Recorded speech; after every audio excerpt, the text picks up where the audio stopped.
चतुष्टय उसका आस्वादन प्राप्त करने का स्वावसर प्राप्त कर रहे हैं।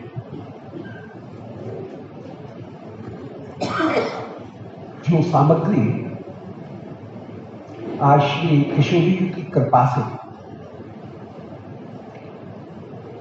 परम रसिक देश केंद्र वाले श्री श्री स्वनाम धन्य श्री पुरुषोत्तम गोस्वामी जी महाराज उनके शताब्दी जन्मोत्सव के प्रसंग में हमको सुलभ हुई है। यह क्षण परम परम वंदनीय है। उनकी कृपा का ही ये अपूर्व परिणाम है कि हमको एक परम परम दुर्लभ वस्तु को देखने और जीने का एक अवसर प्राप्त हुआ है। जापे कृपा करें श्री श्यामा ताहि सुन्यो रस भावे।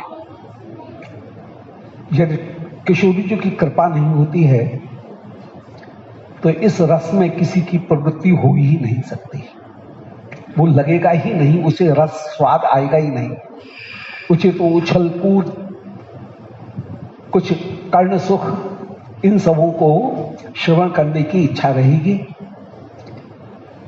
जो उपासना का सर्वोत्तम स्वरूप है उस स्वरूप की उसे प्राप्ति नहीं होगी। वह तर्क करता रहेगा और तर्कों के ही उलझन में ही कहीं डूबता उतराता रहेगा। श्री श्रीमद् भागवती संहिता में राजा ने, श्री परीक्षित ने जब ये प्रश्न किया कि कृष्णम विदु परम कांतम न तो ब्रह्मतया मुने गुण प्रवाहु परम तासाम गुण ज्ञान कथम। गोपियां तो कृष्ण को अपना कांत समझती हैं। वे ब्रह्म रूप में तो कृष्ण को देखती नहीं है, ईश्वर रूप में तो कृष्ण को देखती नहीं है।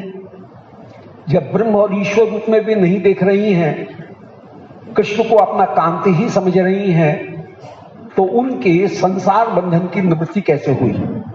सुखदेव जी को लगा तो बड़ा बुरा इस प्रश्न को सुनकर के।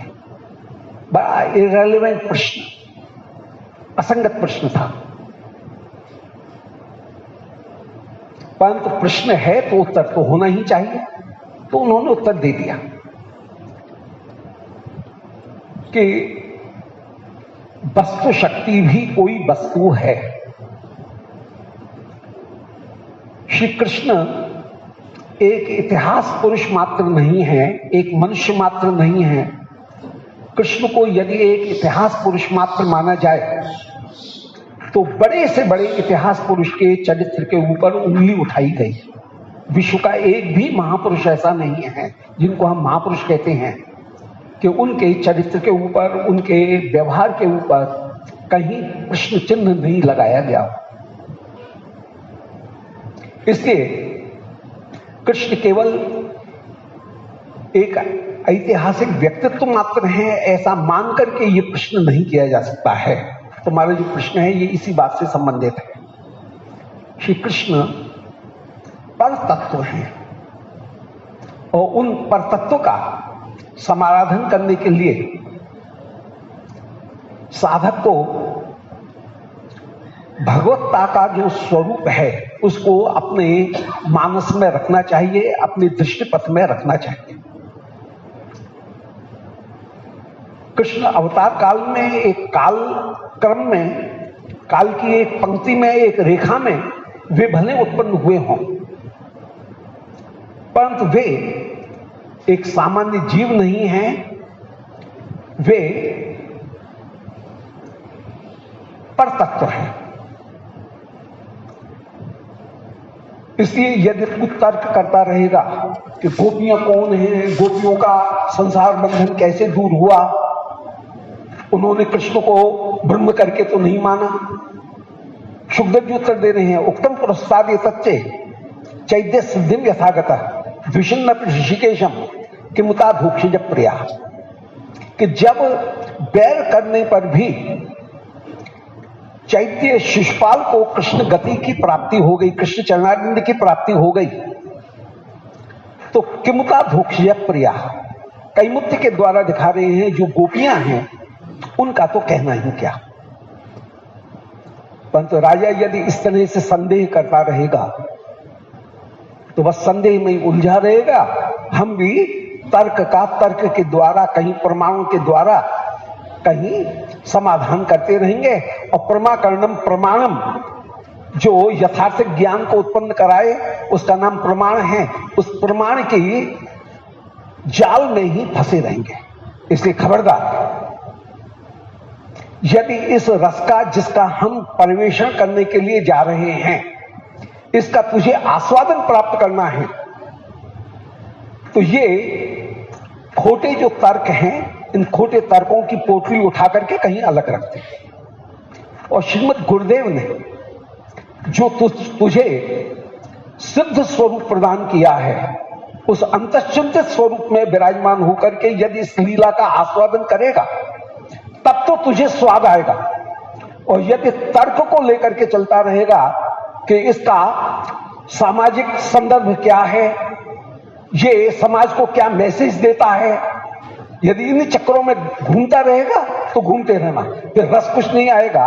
फिर तर्क और तर्क के लिए उपतर्क और तर्क के विरुद्ध पूर्व पक्ष और उत्तर पक्ष, इनके जाल में ही फंसता रहेगा।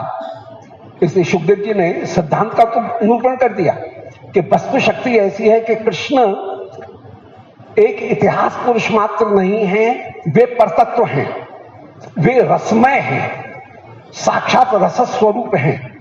इसलिए उनके रस का आस्वादन प्राप्त करना है तो तू अपने अंतश्चिंतित जो स्वरूप है, उस अंतश्चिंतित स्वरूप में विराजमान हो। तेरा अंतश्चिंतित स्वरूप क्या है? मंजरी भाव। अपने आप को श्री किशोरी जी की मंजरी समझ, और तेरे उपास्य श्री प्रियालाल है। मदीशा नाथत्वे, श्री रघुनाथ दास गोस्वामी जी निरूपण कर रहे हैं, मदीशा नाथत्वे ब्रजविपिन चंद्रम ब्रजवनेश्वरीम तन नाथात्वे तत्पुल सखीत्वे तो ललताम विशाखाम शिक्षाली वितरण गुरुत्वे प्रिय सरो ग्रीन्द्रौ तत्प्रेक्षा ललित रथ दत्वे स्मर मना। क्या अरे भैया मेरे मन, मेरा अपना स्वरूप क्या है? बोले मदीशा नाथत्वे, मेरी स्वामी है श्री राधा रानी, मैं श्री राधिका की दासी हूं। परीक्षित तू भी यही भाव धारण कर। कहने का तात्पर्य यह है कि मदीशा नाथत्वे, मेरी स्वामी है श्री राधिका, मैं उनकी दासी हूं, परंतु मेरे जीवन का लक्ष्य है युगल की सेवा। क्योंकि प्यारी की प्यारी वस्तु दुगनी प्यारी होती है। मेरी परम परम आराध्य हैं श्री राधा रानी, और राधा रानी के परम आराध्य हैं श्री श्याम सुंदर। इसलिए श्याम सुंदर दुगने प्यारे हुए, और उन श्याम सुंदर की परम आराध्य हैं श्री राधिका। इसलिए श्री विश्वानंद श्री रासेश्वरी मेरी चौगनी आराध्या हुई, और उनके प्यारे हैं श्याम सुंदर।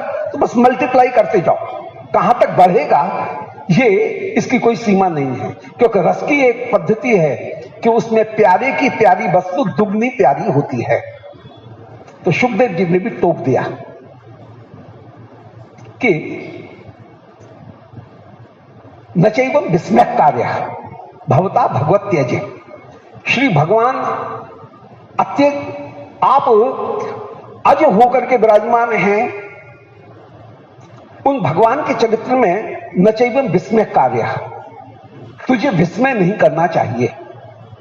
विस्मय छोड़ दे, अपने स्वरूप में अवस्थित हो, और अपने स्वरूप में अवस्थित होकर के जब इस लीला का श्रवण, इस लीला का दर्शन जो प्रस्तुत की जा रही है, उस लीला का दर्शन कोई करेगा तब उसे वास्तविक तत्व का आस्वादन प्राप्त होगा। यदि तार्किक दृष्टि से दूषित होकर के, कलुषित होकर के वो विराजमान होगा तो उसे बुखार से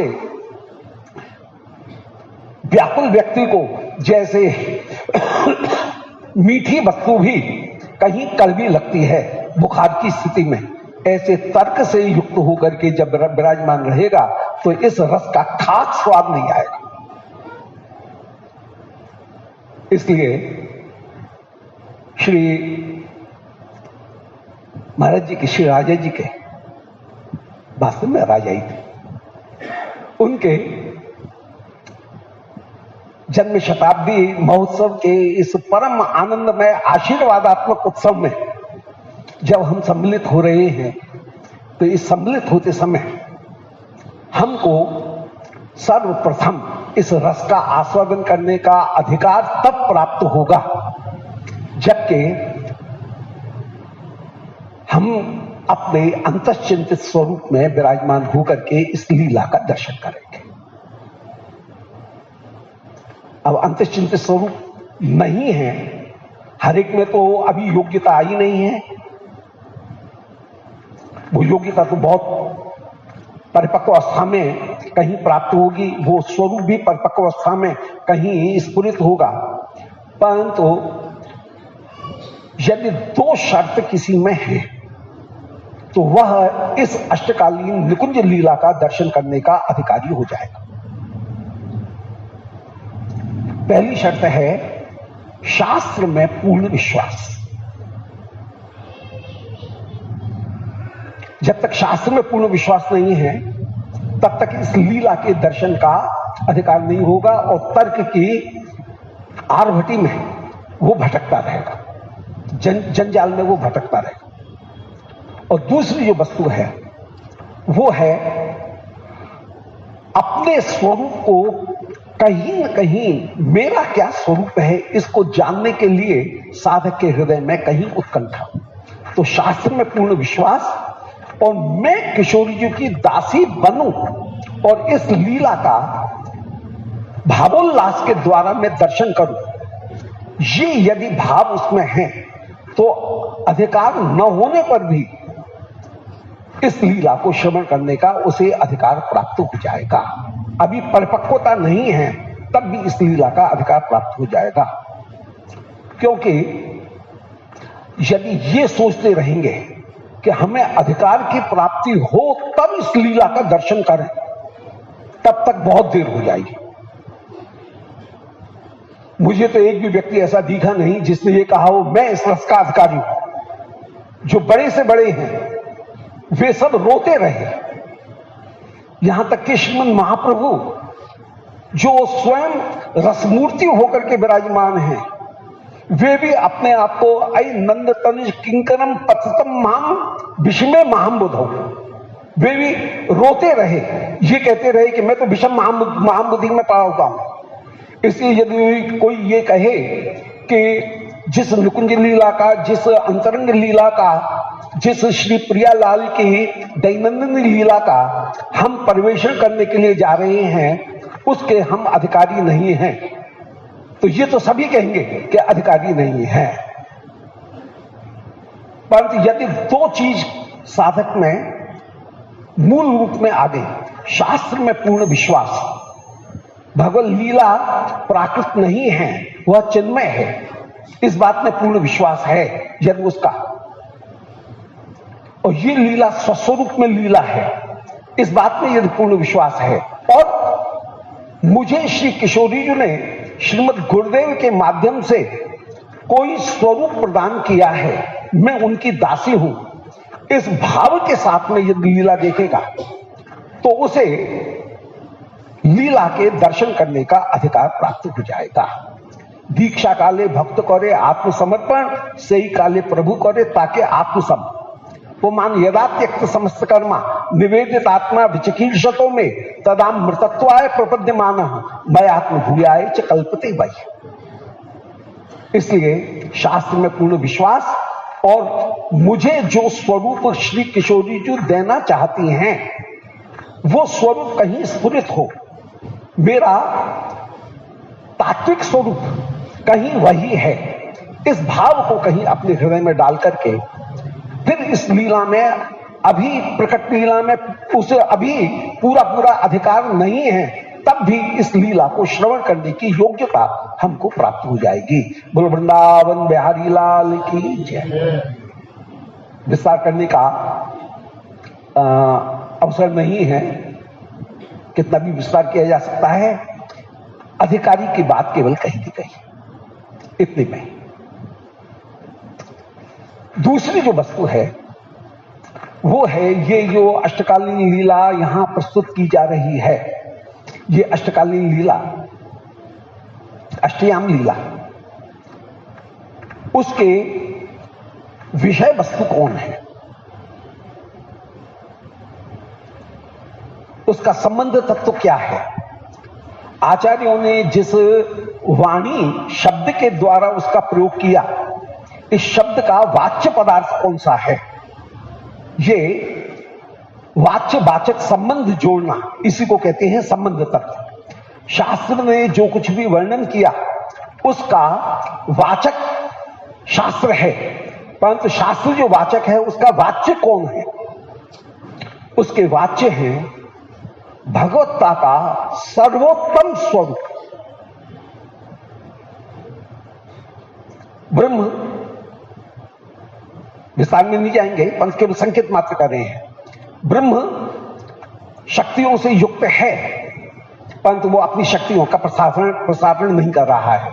सेठ जी के पास में बहुत धन है, सेठ जी नहीं दिखाते हैं, तिजोरी बंद करके रखे, परंतु इसका मतलब ये नहीं है कि सेठ जी के पास में धन नहीं है। परमात्मा रूप में वो ही परतत्व, अद्वैत ज्ञान तत्व जब अपने कुछ शक्तियों का, केवल दो शक्तियों का प्रकाशन करता है। एक शक्ति है कि वह सृष्टि पालन संहार करने की सामर्थ्य रखता है, और दूसरी अपनी एक शक्ति का प्रकाशन वो करता है कि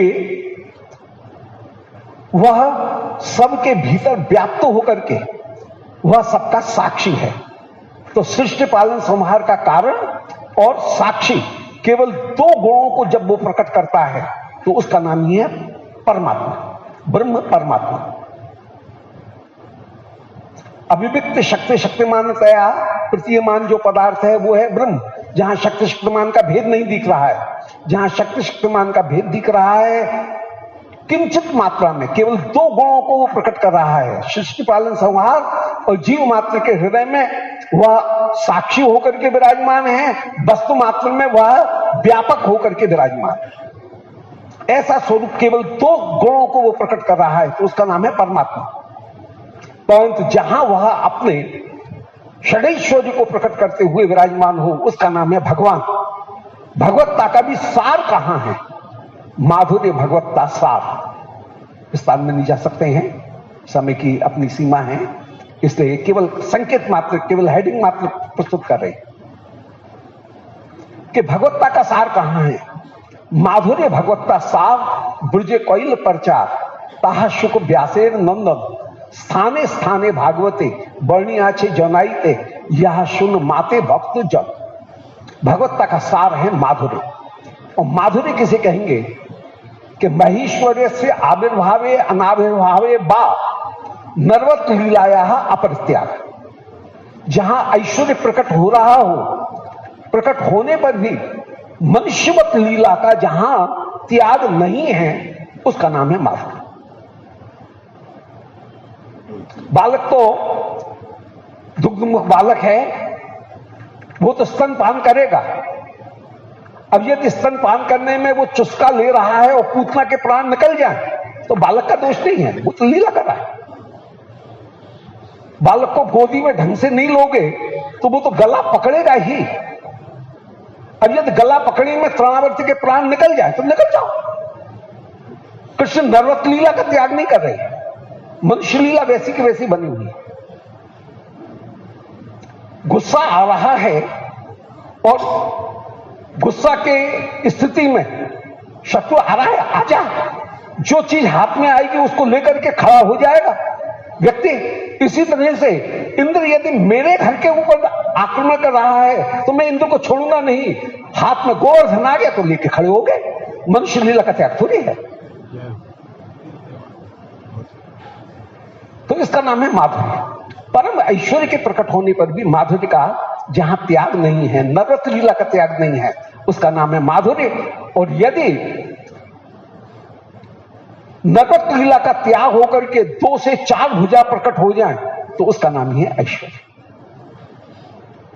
तो भगवत्ता का सार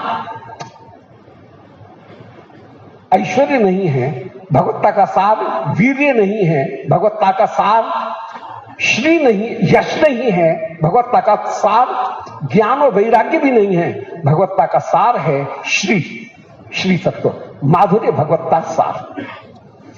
ऐसे परतत्व की लीला का यहां निरूपण करने का और यहां प्रस्तुतिकरण करने का एक परम कल्याणमय आशीर्वादात्मक प्रयास किया जा रहा है।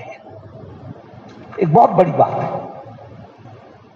तो अधिकारी, शास्त्र में विश्वास करने वाला और अपने स्वरूप को यथासाध्य प्रकट करने की प्रवृत्ति जिसमें है वो एक अधिकारी है। चाहे अभी वो प्रवृत्ति पूरी तरह प्रकट हुई है या नहीं हुई है, परंतु अधिकार की प्राप्ति हो जाएगी। क्योंकि एक भी व्यक्ति ऐसा नहीं मिल सकता है जो ये कहे कि मैं इस रस का अधिकारी हूं। भक्ति की स्थिति यह है जो जितना बड़ा है वो अपने आप को उतना ही दीन माने। याज्ञवल्क्य ये कह सकते हैं कि जो जनक राजा के राज्य की ये गाय हैं, इनको खोल लो क्योंकि मैं ब्रह्म तत्व को जानता हूं। परंतु एक भी भक्त ऐसा नहीं मिलेगा जो ये कहेगा कि मैं भगवत लीला के पूर्ण तत्व को जानता हूं। स्वयं श्री कृष्ण भी ये कहेंगे कि, श्री महाप्रभु भी यही कहेंगे कि पतितम विश्व में महाम बुधा।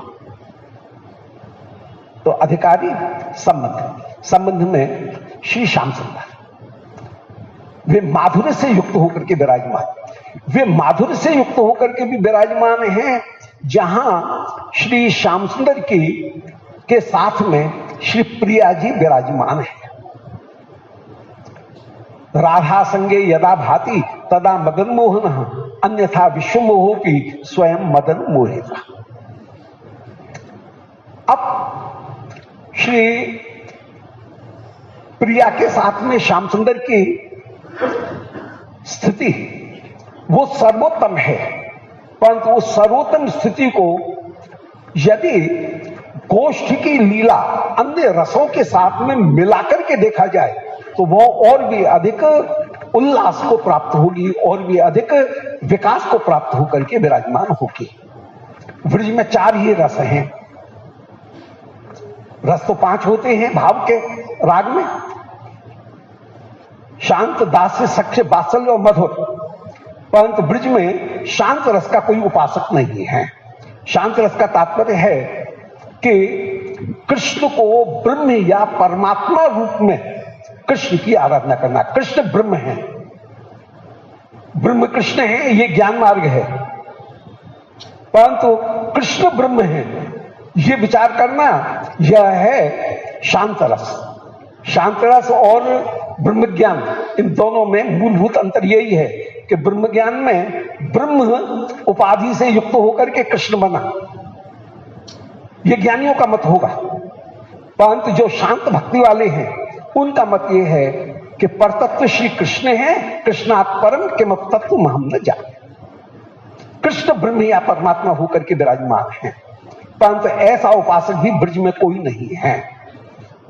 कभी कोई भागुरी, सुयज्वा, नंद बाबा की जो पुरोहित हैं, उनके संधि, उनके कोई रिश्तेदार काशी से कहीं दूसरी जगह से चले आए तो वे कृष्ण का दर्शन करते, हाँ ये तो ब्रह्म है, ब्रह्म है, वे करेंगे।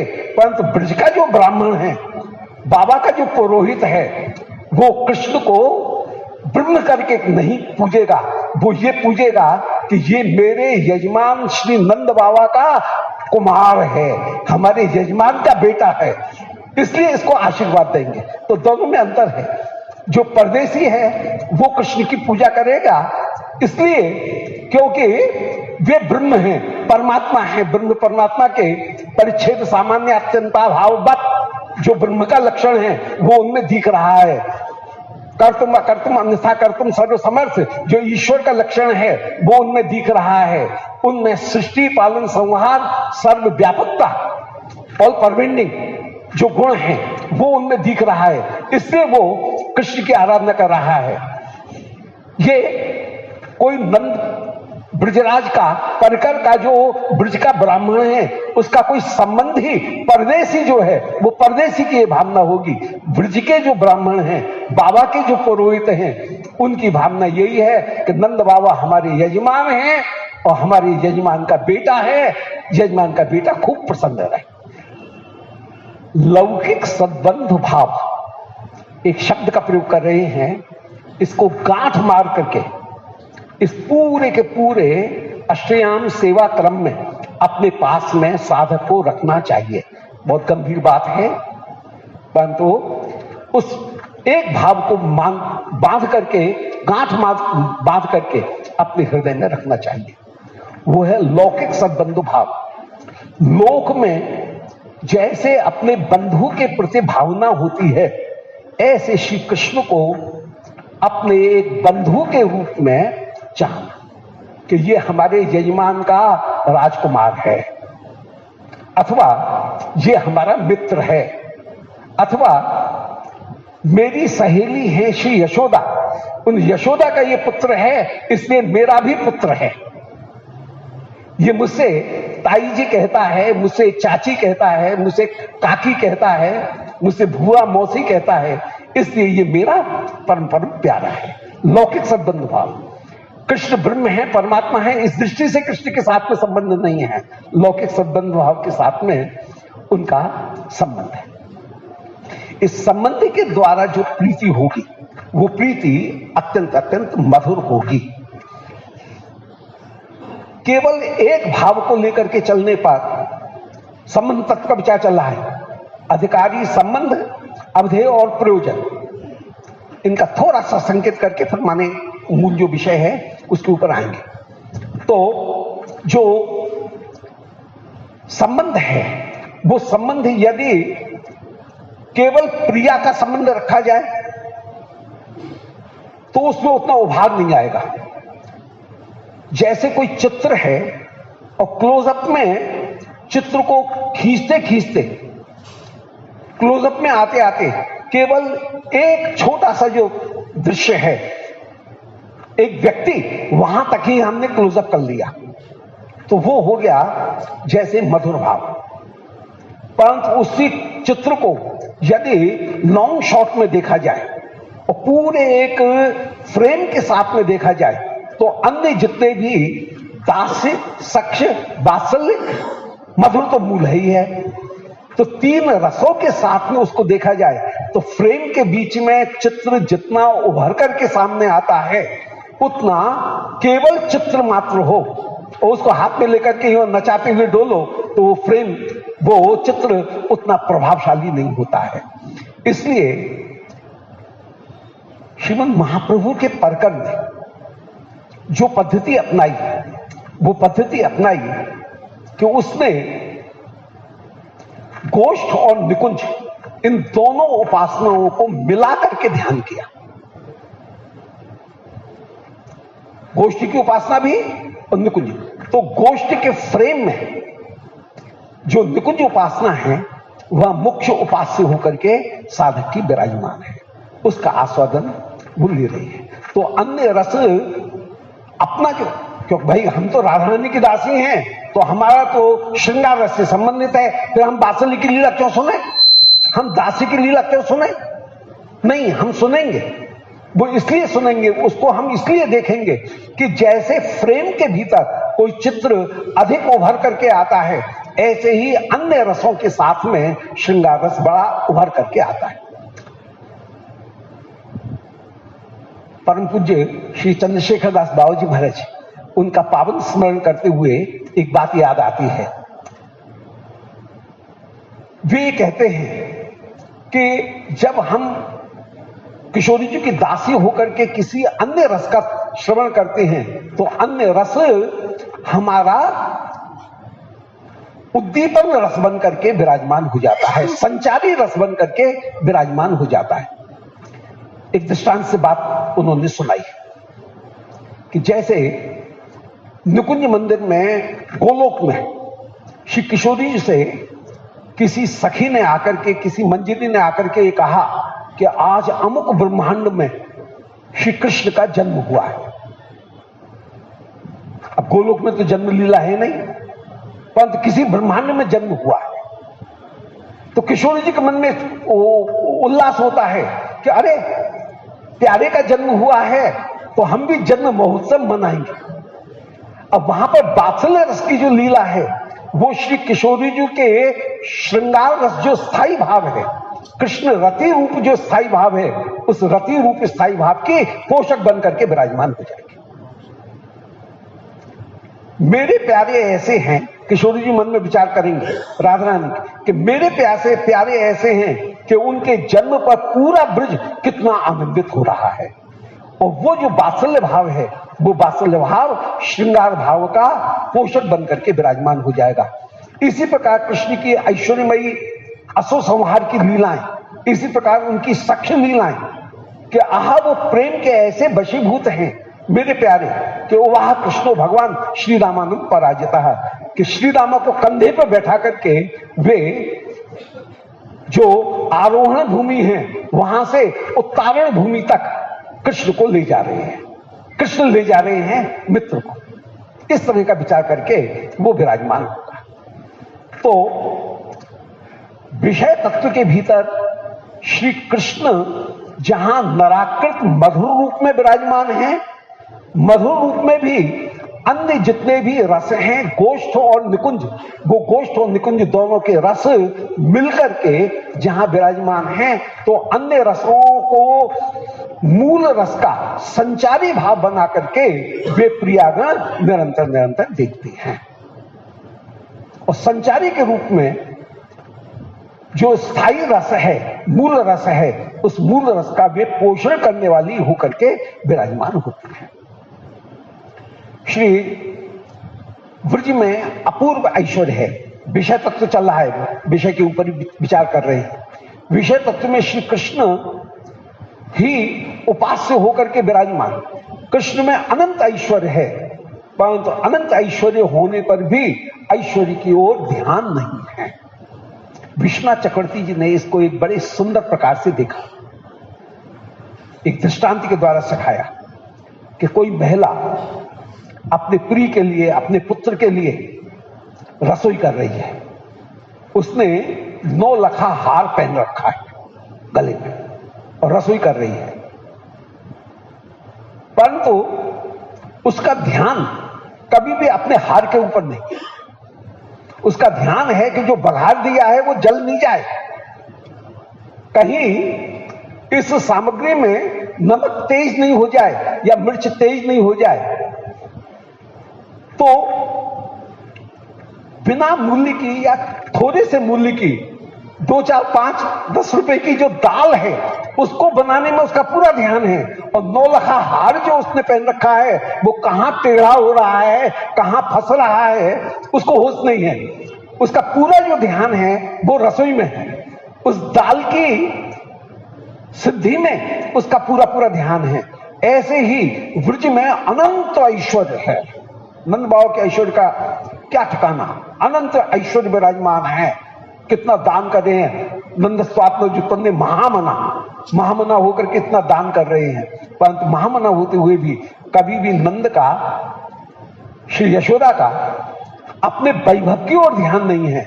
उनका ध्यान है कि आज कन्हैया का कल्याण हो जाए, इसलिए इसके जन्म के समय में हम अपूर्ण रूप से दान करते। तो ब्रज में अनंत ऐश्वर्य है, ब्रज में अनंत बल है, बल की बात पहले ही कह आए हैं। अनंत ज्ञान वैराग्य है, परंतु उस ज्ञान वैराग्य का भी प्रयोग कहीं रस के लिए ब्रजवासी जन करते हैं। कन्हैया इंद्र पूजन को हटाना है, उसके लिए जो तर्क देते हैं वो बिल्कुल केवल तार्किक तर्क हैं, उनके भीतर कोई शास्त्रीय सिद्धांत नहीं है। जो चार्वाक दर्शन जिन तर्कों को देगा उन तर्कों को, मीमांसा जिन तर्कों को देगी, कर्मकांड जिन तर्कों को दे रहा है, उन तर्कों का प्रयोग कर रहे हैं। कहीं भी उसके पीछे कोई वेदांत के सिद्धांत हैं वो नहीं है, परंतु उसमें मूल भाव यह है कि प्राकृत देवता की आराधना न करके जो गुणातीत देवता है उसकी आराधना करो। अब गुणातीत देवता कौन है? कृष्ण कहना चाह रहे हैं कि वो मैं हूं। जितने भी अन्य देवता हैं, इंद्र इत्यादि, वे तो त्रिगुणात्मक देवता हैं, गुणों से अतीत यदि कोई है तो मैं हूं। परंतु कृष्ण की हिम्मत नहीं हो रही है कि नंद बाबा के सामने ये कह रहे हैं कि बाबा मैं ब्रह्म हूं, मेरी पूजा कर। नंद बाबा कान पकड़ के बैठा देते, कल का छोकरा हमारे सामने तो पैदा हुआ है, 7 वर्ष का छोकरा है, तेरी पूजा करेंगे क्या हम? तो ज्ञान है, परंतु उस ज्ञान को कहीं रस के द्वारा ही नियंत्रित रूप में देखा गया। तो श्री श्याम सुंदर की जो अष्टकालीन लीला, वो अष्टकालीन लीला ऐसी अद्भुत होकर के विराजमान है कि उस अष्टकालीन लीला में ज्ञान वैराग्य सब कुछ है, सब चीज के लिए वैराग्य है। एक बात और कि इस ब्रज लीला में एक अद्भुतता है, और वो अद्भुतता ये है कि यहां कृष्ण के कल्याण की इतनी भावना है कि कृष्ण के कल्याण की भावना में ये ब्रजवासी बड़े पिलपिले हैं, किसी भी देवता की पूजा करने के लिए तैयार है। श्री राधा रानी सूर्य की पूजा करने लग जाती हैं, श्री चंद्रावली जी गोमंगला चंडी की पूजा करने लग जाती हैं, जितनी भी धन्यादि कन्यागण हैं वे कात्यायनी की पूजा करने लग जाती हैं। नंद बाबा का बस चले, पर्जन्य महाराज का बस चले तो वे इंद्र की भी पूजा कर दें कि हमारे आगे जो कन्हैया होगा वो खूब कल्याण रहे। हे देवताओं, तुम हमारे ऊपर अनुकूल होकर के रहो, चलो हम इंद्र की भी पूजा कर लेंगे। श्री नंद बाबा कभी जो देवी हैं अंबिका, उन अंबिका की पूजा करने के लिए भी जात लेकर के जाने लगते हैं। तो ब्रजवासी सबकी पूजा करने के लिए तैयार हैं, परंतु फिर भी अनन्यों में शिरोमणि है। किसी दूसरे की पूजा कर लेने मात्र से उनकी अनन्यता कहीं खंडित नहीं होती है, वे अनन्यता में शिरोमणि होकर के विराजमान है, क्योंकि उनकी जितनी भी चेष्टाएं हैं उन सारी चेष्टाओं का लक्ष्य एकमात्र श्री कृष्ण का सुख है, कृष्ण का कल्याण है, कृष्ण का अभ्युदय और निश्रेयस है। कृष्ण के अभ्युदय को प्राप्त करने के लिए वे सब कुछ करने के लिए तैयार है। तो उनकी अनन्यता का एक अपूर्व दृष्टांत है। तो यह हुआ विषय तत्व। अब इस लीला का जो अपूर्व दूसरा सिद्धांत, तीसरा जो पक्ष है वो है साधन, अभिधेय। अभिधेय क्या है? अभिधेय माने साधन भक्ति। और इस साधन भक्ति के द्वारा हम जो अयोग्य हैं वे भी इस लीला का दर्शन करने के लिए जा रहे हैं। हमारी अयोग्यता उसको एक तरफ रखते हुए भी साधन करने पर वही साधन भक्ति प्रयोजनीय भक्ति के रूप में परिणत हो जाएगी। भक्त्या संजातया भक्त्या बिभ्रत्युत्पुलकम तनु। भक्ति में कोई अंतर नहीं है। जैसे एक कच्चा आम ही पक करके मीठा आम बना, परंतु स्वरूप परिवर्तन नहीं है, आस्वाद में परिवर्तन है। आम परिवर्तित नहीं हुआ। एक बालक जो मां की गोद में है वही कहीं शैशव में आया, वही कहीं बाल्यावस्था में आया, पौगण्य में आया, किशोर में आया। वस्तु के स्वरूप में अंतर नहीं है, वस्तु एक ही है, परंतु उसके आस्वाद में अंतर है। इसी प्रकार साधन भक्ति ही भाव भक्ति के रूप में परिणत होती है। साधन भक्ति ही भाव भक्ति, भाव भक्ति ही प्रेमा भक्ति के रूप में परिणत होगी। तो भक्त्या संजातया भक्त्या, स्वरूप में साधन भक्ति भी वही है जो कि प्रेमा भक्ति है। साधन भक्ति में स्वाद नहीं है, प्रेमा भक्ति में परम परम स्वाद है। उस स्वाद को प्राप्त करने के लिए साधक को कहीं भीतर छपा हुआ जो किशोरी जी के द्वारा जो स्वरूप प्रदान किया गया, जो अंतश्चिंतित स्वरूप प्रदान किया गया, उस अंतश्चिंतित स्वरूप का साक्षात्कार कराना है, उसको प्राकट्य कराना है, उसका मैनिफेस्टेशन कराना है, उसको अभिव्यक्त कराना है। और उस अभिव्यक्त कराने के लिए साधक को 4 वस्तुओं की आवश्यकता होगी। 4 वस्तु यदि वो अपनाएगा तो उसके भीतर का जो स्वरूप है वो रागानुगा में सामने प्रकट होगा। जैसे हम चौकी के ऊपर बैठे हैं, चौकी के 4 पाए हैं, इसी प्रकार रागानुगा भक्ति के 4 पाए हैं। सबसे पहले है लोभ, दूसरा है कृपा, तीसरा जो है वो है अनुगत्य, और चौथा है अपने स्वरूप की स्फूर्ति।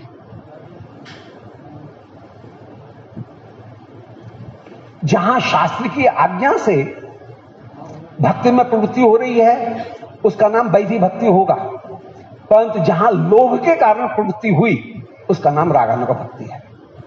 और जिस लीला का हम दर्शन करने जा रहे हैं, इस लीला में रागानुगा भक्ति के दर्शकों का ही अधिकार है। अन्य लोग इस लीला के तात्पर्य को नहीं समझ सकेंगे। रागानुगा भक्ति का तात्पर्य है श्री कृष्ण के साथ में जिन्होंने लौकिक संबंध भाव जोड़ रखा है कि मैं किशोरी जी की दासी हूं और मेरे जीवन का लक्ष्य युगल को सुख देना है, ये भाव जिसके हृदय में विराजमान है, ऐसा व्यक्ति इस लीला के आस्वादन का अधिकारी होगा। तो इस लीला में प्रवेश होगा कि तत्त कृष्णादि माधुर्य श्रुते धीर यदपेक्षते नात्र शास्त्रम नियुक्तिम च तल लोभोत्पत्ति लक्षण। लोभोत्पत्ति का लक्षण ही ये है कि कृष्ण के माधुर्य का कहीं दर्शन करेंगे। माधुर्य का दर्शन ही नहीं किया तो फिर हम उसको प्राप्त कैसे करेंगे, जिस चीज का परिचय ही नहीं है। इसलिए कोई ये कहकर के हमको वंचित करता रहे कि ना तुम्हारा अधिकार नहीं है, अभी इस रस को तुम मत को, तुम तो बस अमुक जो सोपान है वहां तक ही रहो, तब तो फिर हमारे हृदय में लोभ ही उत्पन्न नहीं होगा। इसलिए यदि 2 शर्तें हैं, शास्त्र में पूर्ण विश्वास और उस स्वरूप के द्वारा सेवा करने का लोभ, ये 2 वस्तु हैं, तो हम इस रस के अधिकारी हो जाएंगे, इसके श्रवण के भी अधिकारी हो जाएंगे। और उस श्रवण के अधिकार को प्राप्त करने के लिए लोभ बहुत आवश्यक है। श्रुते कृष्णादि माधुर्य, कृष्ण आदि का माधुर्य सुनने पर, दृष्टे उसका दर्शन करने पर, मंच के ऊपर कहीं उसको मंचित किया जा रहा है तो उसका दर्शन करके धीर यदपेक्षते, बुद्धि जब ये विचार करे कि शास्त्र क्या कहता है, युक्ति क्या कहती है, इसको हम नहीं मानते हैं, ठीक है, हम उस सर्वश्रेष्ठ वस्तु को प्राप्त करें, ये लोभ यदि उत्पन्न हो गया तो उसी का नाम है, ये इच्छा उत्पन्न हो गई कि शास्त्र क्या कह रहा है, युक्ति क्या कह रही है, इनको न कि जितनी देर हम रात को जागेंगे 3:36 से 6 बजे तक कोई लीला का दर्शन करेंगे, रात को अपनी नींद कौन खराब करे, इतनी देर में तो हम अच्छी आराम से सोएंगे, अथवा इतनी देर में कहीं अपना कोई अकाउंट करेंगे, हिसाब करेंगे तो व्यापार में बहुत बड़ा लाभ कर देंगे, ये युक्ति है, व्यापार में हमको अधिक लाभ हो जाएगा। तो युक्ति कहती है कि फौरी रूप में, प्रत्यक्ष रूप में हमको लाभ इसमें हो रहा है, शास्त्र ये कहता है कि ये है। तो शास्त्र और युक्ति क्या कर रही है, इसकी चिंता न करके तल लोभोत्पत्ति लक्षण, जब उस वस्तु को प्राप्त करने का प्रयास किया जाए तो उसका नाम है लोभ। तो पहली चीज है लोभ, एक अधिकार को प्राप्त करने के लिए और रागानुगा भक्ति का साधन करने के लिए। साधन की 4 वस्तुएं बताई, लोभ, दूसरी वस्तु जो है वह है कृपा, अनुगत्य, दूसरी वस्तु है अनुगत्य। एक कृपामय करे सो होई, साधन सिद्ध रहा नहीं कोई। श्री किशोरी जी जिसके ऊपर कृपा करती हैं वो ही इस रस को, जहां पे कृपा करें श्री श्यामा ताहे सुन्यो रस भावे, ये रस उसको ही अच्छा लगेगा जिसके ऊपर श्री श्यामा ने कृपा की है, श्यामा जी ने कृपा की है, उसे ये रस अच्छा लगेगा। अन्य किसी को रस अच्छा ही नहीं लगेगा, वो तो युक्ति और तर्क इनके द्वारा जरा सा विचार करेगा और हट जाएगा, भग जाएगा, इस कथा से दूर हो जाएगा। तो अनुगत्य निज साधन से प्राप्त किया हुआ समुद्र का जल खारी होगा, परंतु बादल की कृपा से प्राप्त होने वाला समुद्र का जल परम मीठा होता है। इसलिए आचार्यों की कृपा के माध्यम से जो वस्तु प्राप्त हो रही है वह जितनी मीठी होगी वो अपने साधन से की गई वह मीठी नहीं हो सकती है। इसलिए कृपा अनुगत्य का जो बल है वो अनुगत्य का बल ही सबसे बड़ा बल है। हमारे वृक्ष की एक कहावत है, राजा चितई और रानी भाई। कोई अपने आप में रानी बनना चाहे तो उसे लक्ष्मीबाई की तरह से बड़ा बड़ा युद्ध करना पड़ेगा, फिर भी कुछ हो या न हो, फल मिले या न मिले। परंतु किसी ने, राजा ने यदि किसी रास्ता चलते वाली सामान्य स्त्री को भी देख लिया और उसे अपना रानी बना लिया तो उसे रानी बनने में देर नहीं लगेगी। तो राजा चितई और रानी भाई, कृपा के द्वारा जो वस्तु प्राप्त होती है, अनुगत्य के द्वारा जो वस्तु प्राप्त होती है वो निज साधन के द्वारा प्राप्त नहीं होती है। इसलिए अहम हरे तो पादिक बोले दासान दासो भवितास में हुआ। दासान दास एक परंपरा जो है उसके द्वारा उस वस्तु को प्राप्त किया जा सकता है। इस परंपरा में भी श्रीमद् महाप्रभु की परंपरा को अपना करके जो व्यक्ति चल रहा है उसके भाग्य का क्या कहना।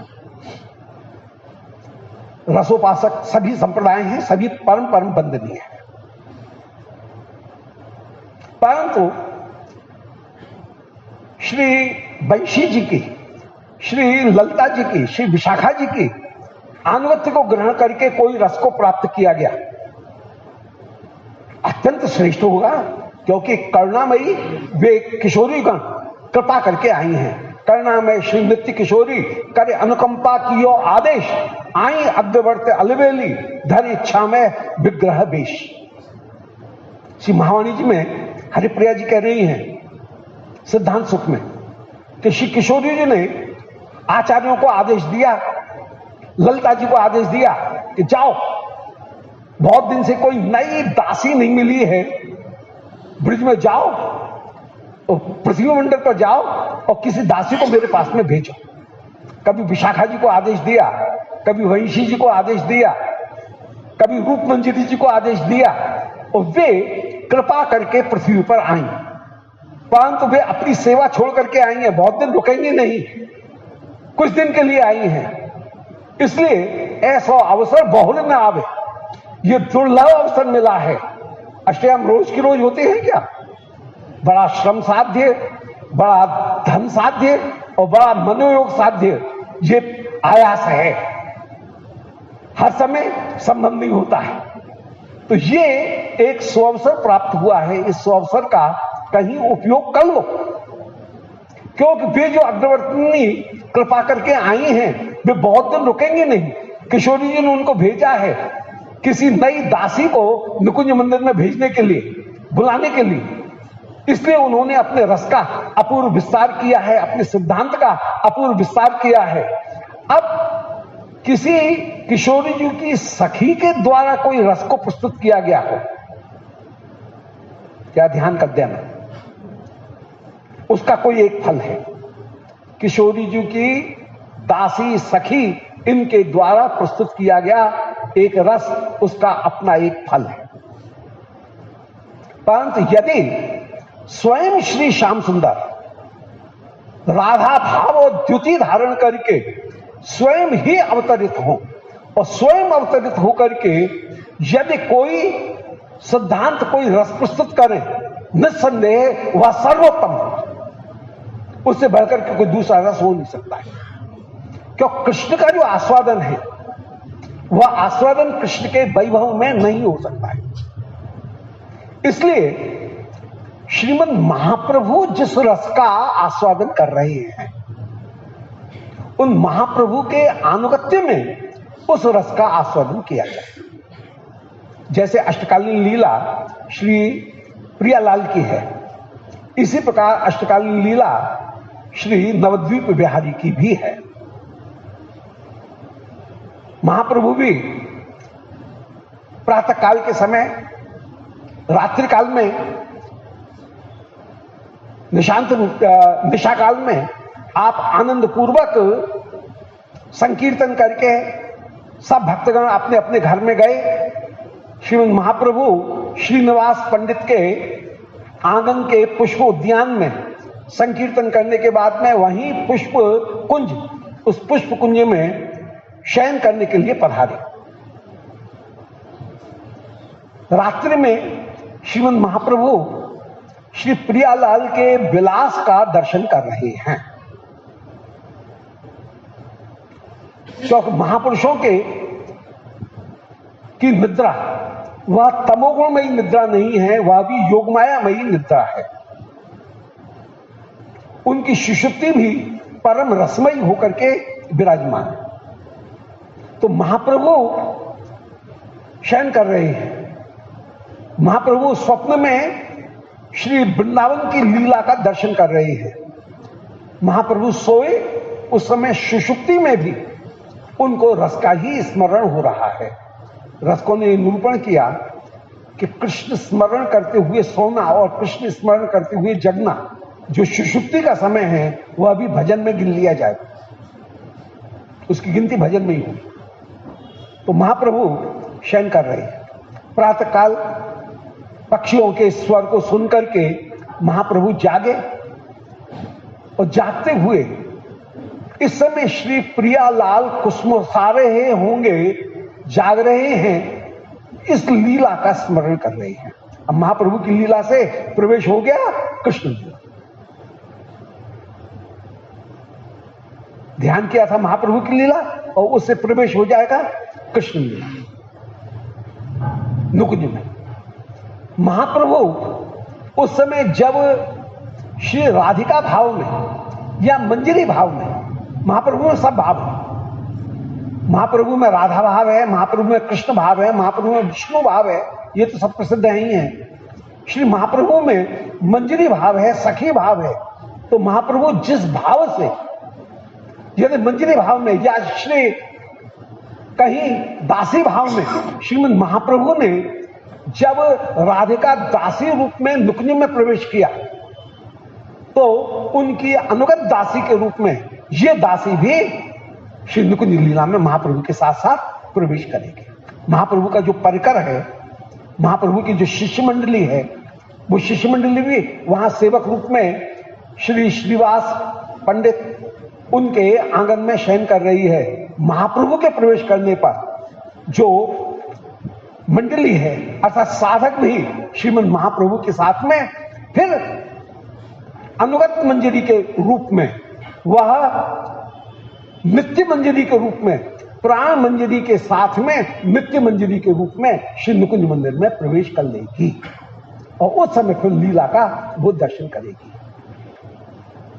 तो महाप्रभु के माध्यम से श्री कृष्ण लीला जो है, उस कृष्ण लीला का श्रवण करना, महाप्रभु के माध्यम से उस लीला को कहीं सुनना, देखना, उसकी अपनी महिमा है। इसलिए पुरानी एक पद्धति रही कि अष्टकालीन लीला महाप्रभु की स्मरण करते हुए फिर श्री ब्रज की जो लीला है उसमें महाप्रभु के साथ में प्रवेश किया जाता है। इससे दोनों लीलाएं साथ साथ, महाप्रभु का चित्रपट कहीं विराजमान है, जैसे महाप्रभु इस लीला का ध्यान कर रहे हैं, हम महाप्रभु के अनुगत होकर के विराजमान हैं, और महाप्रभु जब लीला में प्रवेश करेंगे तो उस लीला के साथ में अनुगत दासी के रूप में श्री मंजरी की भी उपमंजरी, महाप्रभु यदि आप प्राण मंजरी के रूप में विराजमान, प्राण मंजरी के रूप में विराजमान हैं, तो हम नित्य मंजरी के रूप में उनके अनुगत होकर के कहीं लीला में प्रवेश करेंगे। यदि महाप्रभु कहीं सखी के रूप में विराजमान है, प्रिय सखी के रूप में, तो हम प्रिय सखी के अनुगत प्राण सखी के रूप में प्रवेश करेंगे। महाप्रभु यदि कहीं जो नर्म सखी है उसके रूप में प्रवेश कर रहे हैं, तो हम कहीं जो प्रिय सखी है उसके रूप में प्रवेश करेंगे। और महाप्रभु यदि राधिका रूप में कहीं लीला में प्रवेश कर रहे हैं तो हम श्री प्रिय नर्म सखी के तादात्म्य को प्राप्त करके उनके अनुगत्य में उस लीला में प्रवेश करेंगे।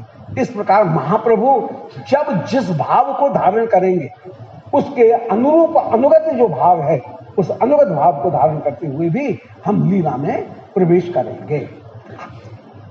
ये अपूर्व जो लीला है उस लीला का ये अपूर्व विस्तार। तो तीसरी जो वस्तु हुई वो हुई अनुगत्य। पहली वस्तु लोभ, दूसरी वस्तु अनुगत्य, तीसरी वस्तु कृपा। कृपा के द्वारा ही श्री गुरु मिले, कृपा के द्वारा ही मुझे गुरुदेव के द्वारा कृष्ण मंत्र मिले, कृपा के द्वारा ही मुझे भजन की पद्धति मिली, कृपा के द्वारा ही मैं भजन कर रहा हूं, इस भजन का फल भी कृपा ही है। यह हृदय में सदा ध्यान रखना चाहिए कि यहां पर प्रारंभ, हेतु, जो चेष्टा और उनका फल, ये तीनों ही अवस्था में कृपा ही एकमात्र कारण होकर के विराजमान है। उस कृपा के माध्यम से हम आगे बढ़ेंगे। इस पद्धति में अपने स्वरूप का ध्यान कि जो लीला हो रही है उस लीला में मैं कहां स्टैंड करती हूं, करता हूं, इस लीला में मैं कहां, मेरी स्थिति क्या है। ये चौथी जो बात है वो चौथी भाव है अपने स्वरूप का ज्ञान। तो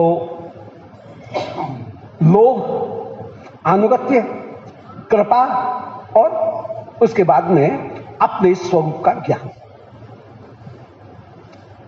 कि इस लीला में कहां मैं श्री ललिता जी के पीछे कैसे सेवा करती हुई विराजमान हूं। ये अंतश्चिंतित जो निस्वरूप है उस अंतश्चिंतित निस्वरूप को भी ध्यान करना चाहिए। अष्टकालीन लीला साधक की साधना का परम फल है। जितनी भी गति है उसकी सार्थकता कहीं स्थिति में है। यदि गति की कहीं स्थिति नहीं है तो उस गति की कोई कीमत नहीं है। इसलिए ब्रिज भावना या कहीं न कहीं स्थिति की ओर ही ले जाने वाली है। गति कई प्रकार की होती हैं। जैसे एक गति है अटन गति, घूमने के लिए निकले हैं, अब कहां जाओगे, कहां तक जाओगे, कोई मतलब नहीं है, पहले से तय नहीं है, कोई लक्ष्य सामने नहीं है, वो अटन गति है। एक गति है दोलन गति, पेंडुलम की तरह से हिल रहे हैं, उसमें कहीं सुनिश्चित नहीं है, संदेह सर्वदा बना हुआ है, वो है दोलन गति। एक गति है परिक्रमण गति, उसमें केंद्र का स्पर्श नहीं है, केंद्र के आकर्षण के द्वारा कहीं एक सीमा में हम परिक्रमण करते हुए डोल रहे हैं। एक है परिभ्रमण, उसमें न ऑर्बिट का ध्यान है न सेंटर का ध्यान है, उसमें न तो परिधि का ध्यान है, कभी परिधि से बाहर निकल गए, कभी परिधि के भीतर आ गए, कभी नीचे आ गए, तो वो गति है परिक्रमण, परिभ्रमण। चारों ओर घूम रहे हैं परंतु न उसमें साधन की सुनिश्चितता है न लक्ष्य की सुनिश्चितता है। परंतु इन सारों गतियों को छोड़ करके एक गति है, उसका नाम है वृजन। जो वृजन गति है वह सुनिश्चित होकर के विराजमान कि मुझे उस दहाई को छूना है, मुझे वहां जाना है, अपनी जो डेस्टिनेशन है वो बिल्कुल सुनिश्चित है। ऐसे ही वृज उसे कहते हैं जहां पर ब्रजवासियों की एकमात्र गति वह श्री कृष्ण को कैसे सुख मिले, तत्सुख सुखी भाव, यह ब्रज का आधारभूत तत्व है। प्रियालाल को कैसे सुख दिया जाए, इस सुख की स्थिति तो जहां लीला का दर्शन किया जा रहा है, उस लीला के दर्शन में भी श्री प्रियालाल को सुख मिले, इस दृष्टि को प्राप्त करते हुए उस लीला में मैं कहां स्टैंड करती हूं, ये दासी कहां स्टैंड करती है, यह विचार करते हुए उस लीला का चिंतन करना, वह एक अद्भुत वस्तु है। और इन लीलाओं का चिंतन उसी वस्तु को हमको कहीं सामने प्रस्तुत करता है। उस लीला के चिंतन को प्रस्तुत करने में साधन दो तरह के हो सकते हैं, कहीं श्रव्य और कहीं दृश्य। इनमें जो दृश्य साधन है वो जितना प्रभावशाली है उतना दूसरा साधन नहीं हो सकता। श्रव्य साधन में एकाग्रता लगानी पड़ती है, जबकि दृश्य साधन अपनी आकर्षकता के कारण मन को अपने आप खींच लेता है। इसलिए भरत मुनि ने नाट्य शास्त्र में यह बात कहा, न तत्शास्त्रम न तत्शिल्पम न सा विद्या न सा कला न तद योगो न तत् ज्ञानम नाट्यस्मिन् यन्न विद्यते। ऐसी कोई सी विद्या नहीं है, कोई सा शास्त्र नहीं है, कोई सी शिल्प नहीं है, कोई सी कला नहीं है जो नाट्य में नहीं है। श्रव्य में केवल कर्णेंद्रिय काम करती हैं, परंतु शिक्षण का एक सामान्य सिद्धांत है, जो शिक्षा शास्त्र से जुड़े रहे हैं, शिक्षण से वे इस बात को समझते हैं कि शिक्षण का एक सिद्धांत है कि अधिक से अधिक ज्ञानेंद्रियों को यदि शिक्षण विषय में लगाया जाए तो उतनी ही अधिक वस्तु जल्दी से समझ में आएगी। तो नाटक, रंगमंच वो क्षेत्र है जो कि हमारी कान, आंख, नाक जितनी भी इंद्रियां हैं, उन सारी इंद्रियों को कहीं अपने में संलग्न करता है और उसके मंचन में सारी इंद्रियों का, सारे शास्त्रों का कहीं प्रयोग होता है। इसलिए वो मंचन बहुत कठिन वस्तु है, श्रम साध्य भी है, वह जन साध्य भी है। श्रवण तो केवल एक व्यक्ति अपने आप अकेले में बैठ जाओ और श्रवण करो, गुरु शिष्य दो बैठ जाएंगे, श्रवण हो जाएगा, अपने आप ही मनन हो जाएगा। ग्रंथ बताने वाले हैं, हम सुनने वाले हैं, तो ग्रंथ ही वक्ता बनकर के विराजमान हो जाएंगे। परंतु मंचन करने में बहुत बड़ी सामग्री उनका प्रयोग करना पड़ेगा। तो मंचन की अपनी एक विशेषता है और मंचन के द्वारा सीधा सीधा जो प्रभाव प्राप्त होता है वह कहीं दूसरी जगह प्राप्त नहीं होता है। तो एक बहुत बड़ा सुयोग यहां पर प्राप्त कराया गया। इसमें भी अन्य जो लीलाएं हैं वे लीलाएं कहीं गति को प्रदान करने वाली नहीं है, तो स्थिति को प्रदान करने वाली नहीं है। उनमें गति तो है परंतु स्थिति को प्रदान करने वाली नहीं है। अष्टकालीन लीला ही भगवान की अनंत अनंत प्रकार की लीलाओं में जो वैरायटीज हैं श्री कृष्ण लीला की, उन लीला में अष्टकालीन लीला ही एकमात्र ऐसी लीला है जो कि हमको कहीं स्थिति में पहुंचाती है। जो क्रम लीला है वो स्थिति में नहीं पहुंचाती है, परंतु जो स्वारस की लीला है वो स्थिति में पहुंचाती है। आप लोगों के सामने वर्णन करने की जरूरत नहीं है। लीला के चार प्रकार हैं। एक लीला है मंत्रोपासनामयी, दूसरी है स्वारस की, तीसरी है नैमित्तिक, चौथी है क्रम। चारों लीलाओं में अंतर है। मंत्रोपासनामयी लीला कौन सी? बोले जहां पर एक भाव, एक रस, एक वय, एक परकर विराजमान हो, जैसे दामोदर लीला। अब दामोदर लीला में प्रातः काल का समय ही सदा रहेगा, वहां पर कृष्ण छोटे से बालक ही रहेंगे, यशोदा जी वात्सल्य परकर ही वहां पर है, अन्य कोई दूसरे परकर का वहां प्रवेश नहीं है। तो जहां भाव उपास्य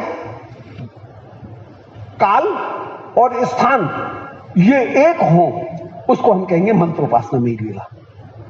जैसे तिन्हे न दूजो भाव एक सेज के सुख बिना, सब रसकन को राज गौर श्याम के प्रिय सखी। जैसे कोई निकुंज विलास का ध्यान करने वाला है तो एक लीला वहां पर सदा श्री कृष्ण श्री राधिका किशोरी रहेंगी, कोई दूसरा वय नहीं, दूसरा स्थान नहीं। निकुंज मंदिर श्री शैया जी, वहां पर ही प्रियालाल विलास कर रहे हैं। एक परकर एक भाव, जहां पर एक स्थान जहां पर विराजमान हो, देश काल पात्र और भाव, इन तीनों की समानता जहां पर हो, उसका नाम है क्रम लीला, मंत्रोपासना में लीला। दूसरी लीला है वो है स्वारस की लीला। स्वारस की लीला वो कि जहां पर गति है, जहां पर चेष्टाएं, उसको हम कहेंगे स्वारस की लीला। जैसे नदी में प्रवाह है, स्ट्रीम है, निरंतर निरंतर करंट है, इसी प्रकार स्वारस की लीला में श्री प्रियालाल सुबह निकुंज मंदिर में जागे, फिर अपने अपने भवन में पधारे, अपने अपने शैया भवन में सो रहे हैं, फिर वहां से जागे, श्री यशोदा जी ने उनको जगाया, फिर आप स्नान कर रहे हैं, स्नान करने के बाद में गोचारण के लिए जा रहे हैं, फिर आप मध्याह्न लीला का विलास कर रहे हैं, गायों को चरा करके आ रहे हैं, फिर शयन भोग संध्या भोग अरोग रहे हैं, शयन भोग अरोग रहे हैं, रास में पधार रहे हैं, रास विलास करते हुए शयन कर रहे हैं। तो जहां नदीवत लीला हो, नदवत लीला हो, उसको हम कहेंगे स्वारस की लीला। परंतु जो लीला हृदवत हो, हृदय माने एक सरोवर, सरोवर में लहर तो उठेंगी परंतु सुनामी नहीं उठेगी। नदी में सुनामी भी उठ सकती है। इसलिए स्वारस की लीला में जितना वैचित्र है, वैराइटीज जितनी हैं, उतनी मंत्रोपासना में लीला में नहीं। और श्रीमद महाप्रभु ने जो लीला का क्रम निरूपण किया, श्री रूप गोस्वामी जी ने जिन 8 श्लोकों में स्मरण मंगल स्तोत्र में श्री युगल सरकार की अष्टकालीन लीला का निरूपण किया, उसमें एक प्रवाह है, उसमें एक करंट है। नदी की धारा में, स्ट्रीम में करंट निरंतर विराजमान है। तो वो स्वारस की लीला अधिक वैचित्र्यपूर्ण होने पर चित्त को अधिक आकर्षित करने वाली होकर के विराजमान होती है। तो एक थी क्रम लीला, दूसरी हुई स्वारस की लीला, एक थी मंत्रोपासनामयी लीला, दूसरी स्वारस की लीला। तीसरी लीला जो है वो है नैमित्तिक लीला। अष्टकालीन लीला में नैमित्तिक लीलाओं का भी प्रयोग नहीं है, वो उत्साह सुख में है नैमित्तिक लीला।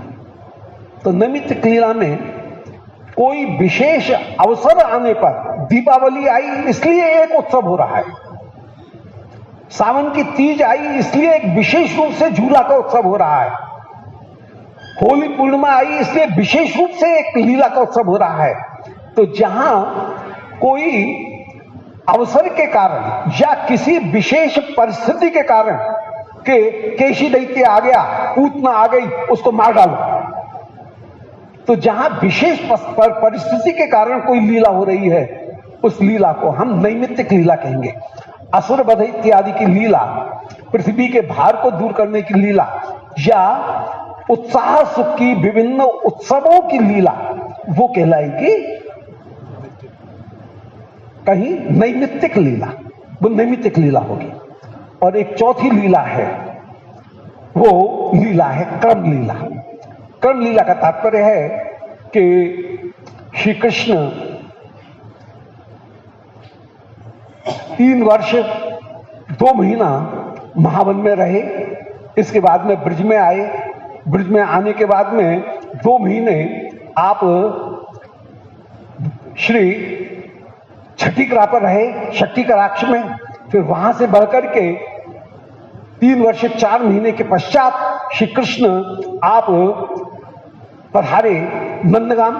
फिर नंदगाम में आपकी जितनी भी पौगंड लीला है वो पौगंड लीला हो रही है। फिर 5 वर्ष की समाप्ति पर श्री कृष्ण में आद्य कैशोर काली दमन के समय आद्य कैशोर कहीं प्रकट हुआ, गोवर्धन के समय कहीं मध्य कैशोर प्रकट हुआ, और रासलीला के समय पूर्ण कैशोर आप में प्रकट हो रहा है। फिर पूर्ण कैशोर में 11 वर्ष कुछ माह रहने के बाद में फिर मथुरा पधारे, 15 वर्ष मथुरा की लीला, फिर इसके बाद में शेष लीला जो है 125 वर्ष की वो हो रही हैं। ऐसी जो लीलाएं हैं उन लीलाओं को हम कहेंगे कि वो क्रम लीला है। तो इनमें आत्यंतिक जो स्थिति हो सकती है, मैंने जो निवेदन किया था कि गति की सार्थकता स्थिति में है। इन सभी लीलाओं में कहीं सार्थकता यदि प्राप्त होती है, स्थिति की प्राप्ति होती है, तो स्थिति की प्राप्ति जैसी अष्टकालीन लीला में प्राप्त है, नित्य लीला में प्राप्त है, वैसी नैमित्तिक लीलाओं में नहीं है। वैसी आपकी जो दूसरी जो लीलाएं हैं क्रम लीला, उनमें या नैमित्तिक लीलाओं में वैसी स्थिति नहीं है। इसलिए ये अवसर श्री गोसाई जी की कृपा से हमको सुलभ हुआ है कि हमारे जीवन की, हमारी साधना की अंतिम स्थिति कहां होनी चाहिए। कंसवध हो गया, पूतनावध हो गया, कहां हमारी स्थिति कहां है। वो लीला भी कहीं क्रम से हो रही है, नित्य है, ठीक है, क्रम क्रम करके हो रही है, परंतु उसका हमारी साधना में बहुत बड़ा प्रयोजन नहीं है, स्थिति नहीं है वहां पर। परंतु अष्टकालीन लीला जो है वो कहीं एक जगह हमको स्थिर करती है और अंत में हमको यहीं पहुंचना है। पूतनावध की लीला में हमको पूतनावध को देखना है, ये हमारी स्थिति नहीं हो सकती है। हो सकती है क्या? परंतु श्री अष्टयाम जो लीला है, उस अष्टयाम लीला में हमको यहीं पहुंचना है। इस स्थिति को श्री अष्टयाम लीला प्राप्त कराती है। ऐसी स्थिति में श्री अष्टयाम लीला वो परम परम दुर्लभ होकर के विराजमान है। तो नित्य लीला में जैसी स्थिति है, सेवा सुख में जैसी स्थिति है, वैसी स्थिति कहीं उत्साह सुख में नहीं हो सकती। जैसी उत्साह सुख में स्थिति है, वह स्थिति फिर सुरस सुख या सहज सुख या सिद्धांत सुख में भी नहीं हो सकती है। महावाणी जी में जैसे 5 भाग निरूपण किए गए। सेवा सुख का तात्पर्य है कि जहां तत्सुखी भाव को धारण करके साधक विराजमान हो, वो सेवा सुख है। वो सेवा सुख की अंतिम स्थिति की स्थिति वो प्राप्त होगी अष्टकालीन लीला में। कि श्री प्रियालाल की एक रूटीन चल रहा है, उस रूटीन में मैं सर्वदा कहीं ना कहीं स्थित हूं। यहां तक के श्री श्याम सुंदर लौट करके घर पे आए, यशोदा जी उनको लाल कर रही हैं, श्री किशोरी जी मुझ दासी को भेजेंगे कि देख क्या प्यारे क्या कर रही हैं। और उस समय नवदासी श्री नंद भवन में जाकर के देख रही है कि आह यशोदा जी नंद बाबा कन्हैया के साथ में ऐसा लाल कर रहे हैं। और जिस समय लौट करके मैं जाऊंगी और श्री किशोरी जी से कहूंगी कि स्वामी जी मैं देख करके आई हूं, वहां पर श्री यशोदा जी कृष्ण के साथ में ऐसा लाल लड़ा रही है। वो जो लीला है, वो लीला श्री प्रिया जी के हृदय में श्याम सुंदर के प्रति जो स्नेह भाव, जो रति भाव है, उस रति भाव को अत्यंत अत्यंत पोषित करने वाला होगा कि आहा मेरे प्यारे श्याम सुंदर ऐसे जो माता पिता के इतने प्यारे हैं, जो गायों के इतने प्यारे हैं कि बिना श्याम सुंदर के गाय एक टपका दूध नहीं दे रही हैं। सारे सखा कह रहे हैं बोले भैया कन्हैया जब तक तू ना आए वो तब तक गैया एक टपका दूध ना देंगी, सब एक हत्ती है गई, तेरे हाथ ही दूध देंगे और कोई दूसरे के हाथ पे दूध दे ही नहीं है, सब सरक जाए कूद जाए, दूध ही ना दे। तो प्रत्येक लीला में कहीं इस दासी की स्थिति है।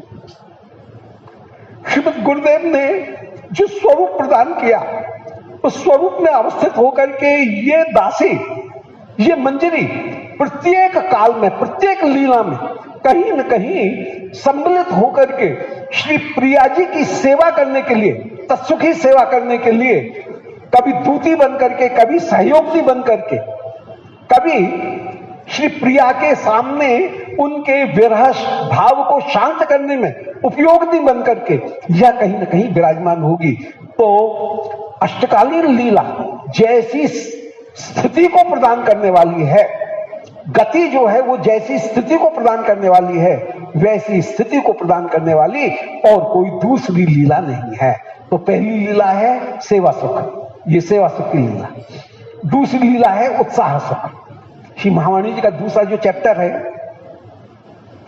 वो है उत्साह सुख। उत्साह सुख का मतलब है सजातीय जनों के साथ मिलकर के विशेष उत्सव, विशेष काल और देश में श्री प्रियालाल की सेवा करना।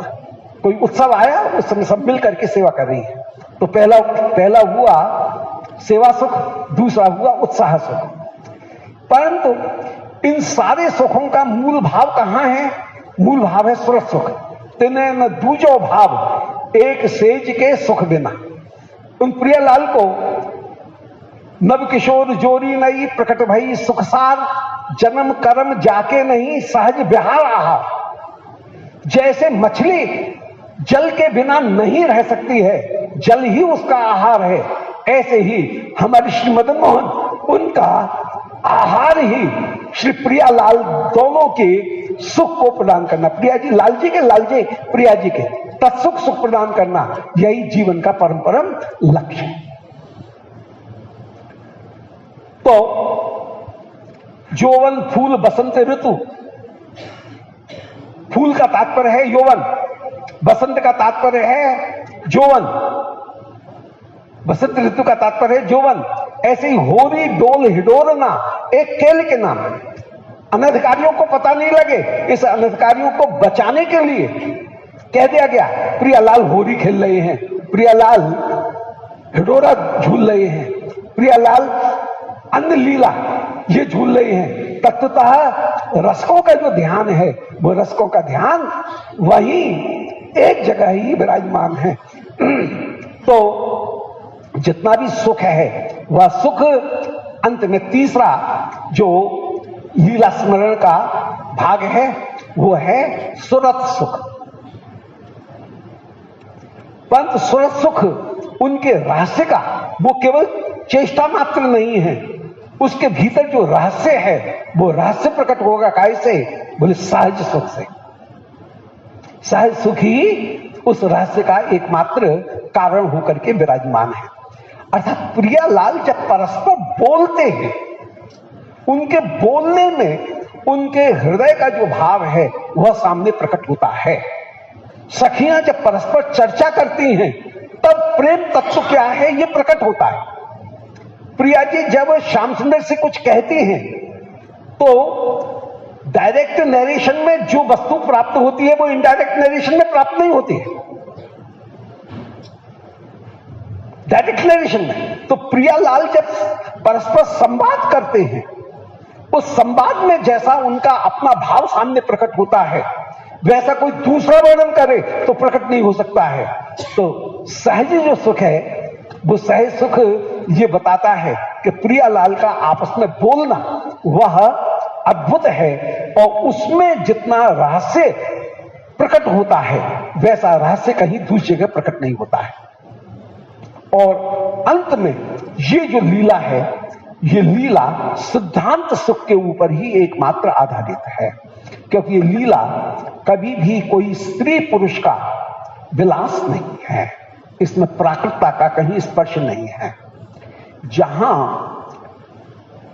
ऐन्द्रिक सुख को प्रदान करने वाले किसी रिसोर्स के द्वारा, किसी स्रोत के द्वारा सुख की प्राप्ति होती है, वह सुख अंत में या तो घृणा में परिणत होता है या पश्चाताप में परिणत होता है। जगत का जितना भी सुख है ऐन्द्रिक, वह ऐन्द्रिक सुख कहीं ना कहीं घृणा में, डिस्गस्ट में, या कहीं ना कहीं वह पश्चाताप में, रिपेंटेंस में वह परिणत होता है, वो मोक्ष नहीं। परंतु श्री प्रियालाल का जो सुख है, यहां पर प्रियालाल का जो मिलन है वो तत्वतः ऐन्द्रिक है ही नहीं। वहां आत्मा आत्मा के साथ में मिल रही है। प्रियालाल का जो, लालजी का जो हृदय है, लालजी का जो आत्मस्वरूप है, वो आत्मस्वरूप ही श्री प्रिया जी के आत्मस्वरूप के साथ में मिल रहा है। और क्योंकि आत्मा सदा सदा अखंड होकर के विराजमान, इसलिए प्रियालाल का यह सुख कभी भी, वह प्रियालाल का ये जो सुख है ये कभी भी घृणा की ओर ले जाने वाला नहीं होगा, डिस्गस्ट की ओर ले जाने वाला नहीं है, क्योंकि ये आत्मा का सुख है और आत्मा से, परमात्मा से बढ़कर के कोई और दूसरा सुख हो नहीं सकता है। इसलिए श्री प्रियालाल का सुख परम परम सर्वोत्तम होकर के विराजमान, और उस सर्वोत्तम सुख में निज सुख की कहीं अभिलाषा है ही नहीं, तत्सुख सुखी भाव ही उसमें एकमात्र विराजमान है। प्यारे के सुख में ही सुख प्रदान करना, यही एकमात्र विराजमान है। और जितनी भी लीलाएं हैं वो सारी लीलाएं, अन्य जितने भी रस हैं, वे मूल रस, मूल जो रस है, सहायक रस, वे मूल रस के पोषक बन करके सर्वदा सर्वदा विराजमान होते हैं। इस प्रकार ये लीला अद्भुत होकर के विराजमान। इस कल सुबह जिस लीला का दर्शन करने जा रहे हैं वो निशांत की लीला है। 3:36 से लेकर के 6 बजे तक की ये लीला, 8 याम हैं। इन 8 यामों में 6 याम 6-6 घड़ी के हैं और 2 याम 12-12 घड़ी के हैं। मान मध्यान्ह लीला और रात्रि लीला ये तो है 12-12 घड़ी की, और बाद बाकी 6-6-36, 36 और 24 60 हो जाएंगे। तो 60 घड़ी का दिन रात का पूरा चक्र है। ये अष्टयाम लीला है और ये निरंतर निरंतर प्रवाहित होने वाली लीला है। तो अन्य लीलाएं तो 6-6 घड़ी की, और मध्यान्ह लीला और रात्रि लीला, नक्त लीला, ये 12-12 घड़ी की हैं। उनका हम अंतश्चिंतित देह में अवस्थित होकर के उनका दर्शन करेंगे और तर्क जो है उस तर्क से अलग होकर के उस लीला का हम दर्शन करेंगे। ये लीला स्वस्वरूप में लीला है, अर्थात किसी ध्रुव प्रहलाद गजेंद्र की रक्षा करने के लिए लीला नहीं है। प्रियालाल ये जो लीला कर रहे हैं ये उनकी स्वस्वरूप में लीला है। अन्य जो लीलाएं हैं वो किसी ध्रुव प्रहलाद गजेंद्र अम्बरीश इनकी रक्षा करने के लिए होंगी, परंतु ये लीला किसी ध्रुव प्रहलाद की रक्षा करने के लिए नहीं है। ये श्री प्रियालाल की ही वैभव रूप जो सखीगण हैं उन सब सखीगणों का आनंद करने के लिए हैं। प्रिया शक्ति आह्लादनी, प्रिय आनंद स्वरूप, तन वृंदावन जगमगे, इच्छा सखी अनुप। प्रिया कौन है? आह्लादनी शक्ति। श्याम सुंदर कौन है? रसरूप। स्थाई भाव और रस दो अलग अलग वस्तु नहीं है। स्थाई भाव जब विभावादि सामग्री से युक्त होता है तभी वो रस बनता है।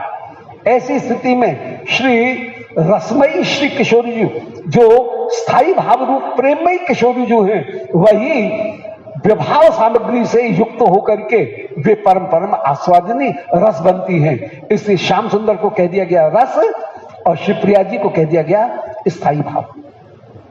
विभावाद से युक्त होकर के विभावान भाव व्यवचारी संयोगात रस निष्पत्ति, वो रस निष्पत्ति को प्राप्त होती है। श्याम सुंदर के साथ में जब विराजमान है तो वह रस निष्पत्ति को प्राप्त होकर के विराजमान होती है। श्री प्रिया वे अपूर्व रूप से श्याम सुंदर की सेवा करते हुए तत्सुखी भाव में ही अपने आप विराजमान होती है। ये लीला निकुंज और गोष्ठ दोनों की मिली हुई लीला है और इसका हम आस्वादन करेंगे। श्रीमद महाप्रभु जब ब्रज लीला में नुकुंज में प्रवेश करेंगे तो उनके अनुगत एक उनके विद्यार्थी के रूप में हम भी अनुगत मंजरी स्वरूप धारण करके श्रीमद् महाप्रभु के साथ में उस लीला में प्रवेश करेंगे। महाप्रभु इस लीला का दर्शन कर रहे हैं, उनकी कृपा से वो लीला भी हमको प्राप्त हो जाएगी। यहां पर श्रीमद् वृंदावन में अपूर्व विस्तार और संकोच की सामर्थ्य विद्यमान है। प्रिया जी रास के लिए अभिसार कर रही हैं। अब बरसाने से वृंदावन आएंगी तो ये तो करीब करीब 60 किलोमीटर का हो जाएगा, 50 किलोमीटर का हो जाएगा। कोमल कैसे आएंगी? परम कोमलांगी है, इतना चलना और फिर यहां से लौट करके जाना समय सापेक्ष है। परंतु रसिक जनों ने वर्णन किया कि श्रीमद् वृंदावन कमल के समान है। प्रिया जी निकली, उस समय कमल बंद था। प्रिया जी वृंदावन पहुंचेंगे, कमल खुल गया। प्रिया जी तो उतनी चली जितनी की चलती है, 1 फर्लांग, 1.5 फर्लांग, 2 फर्लांग, बस इससे ज्यादा नहीं। परंतु श्री वृंदावन कमल वो संकुचित थे, कमल खिल गए तो बरसाने से श्री वृंदावन यमुना पुलिन पे आ गए। जब कुंज भंग हो रहा है उस समय कुंज से बरसाने जा रही हैं, उस समय श्री वृंदावन जो खिले हुए थे वे ही कमल संकुचित हो गए। प्रिया जी तो चली कोई 1 फर्लांग, 1.5 फर्लांग, इससे ज्यादा नहीं चले। इस प्रकार धाम में विस्तार और संकोच इनकी स्थिति है। अतः श्री रूप गोस्वामी जी ने वर्णन किया, अतः प्रभो प्रियाणाम च धामनश्च समयस्य च अवचिन्त्य प्रभावत्वात् नात्र किंचित असंगतम। यहां पर धाम भी विभू है, यहां समय भी विभू है, यहां पर प्रिया भी विभू है, श्याम सुंदर भी विभू है, सब कुछ विभू होकर के विराजमान। अतः लीला में असंगति नाम की कोई चीज नहीं है, सब चीज परम परम संगत होकर के ही इस लीला में कहीं विराजमान होगी।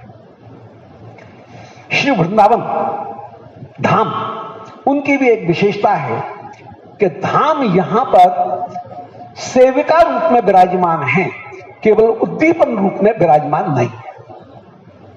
श्रृंगार रस के अन्य अन्य काव्यों में प्रकृति केवल उद्दीपक मात्र होती है, परंतु वृंदावन की प्रकृति उद्दीपन नहीं है, वह सखी होकर के विराजमान है।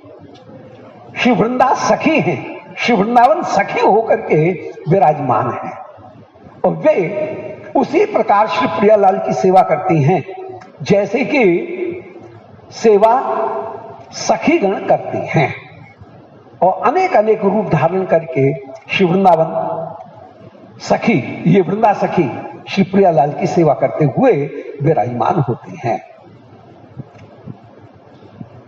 इस सेवा में एक बात अद्भुत है और वो ये कि प्रिया जी की इच्छा ही सखी बनी है, सखी कोई अलग वस्तु नहीं है। प्रिया शक्ति आह्लादनी प्रिय आनंद स्वरूप तन वृंदावन जगमगे इच्छा सखी अनु, सखीगण इच्छा है। श्री युगल सरकार की इच्छा वे ही सखी बनकर के विराजमान हुई हैं, परंतु सखी बनकर के जब विराजमान हुई हैं, जब सेवा कर रही हैं, तो वे सखी अमित रूप धारण करके अमित सेवा अमित प्रकार से करती हैं। बोल वृंदावन बिहारी लाल की जय। अमित शब्द को 3 बार मल्टीप्लाई किया। सखी अमित रूप धारण करती हैं, अमित सेवा करती हैं, अमित प्रकार से सेवा करती हैं। इसलिए रास में पीछे एक पद बोला जाता है, हो इन सखियन की बलिहारी, क्योंकि रस की जो संपूर्ण स्थिति है वो रस की संपूर्ण स्थिति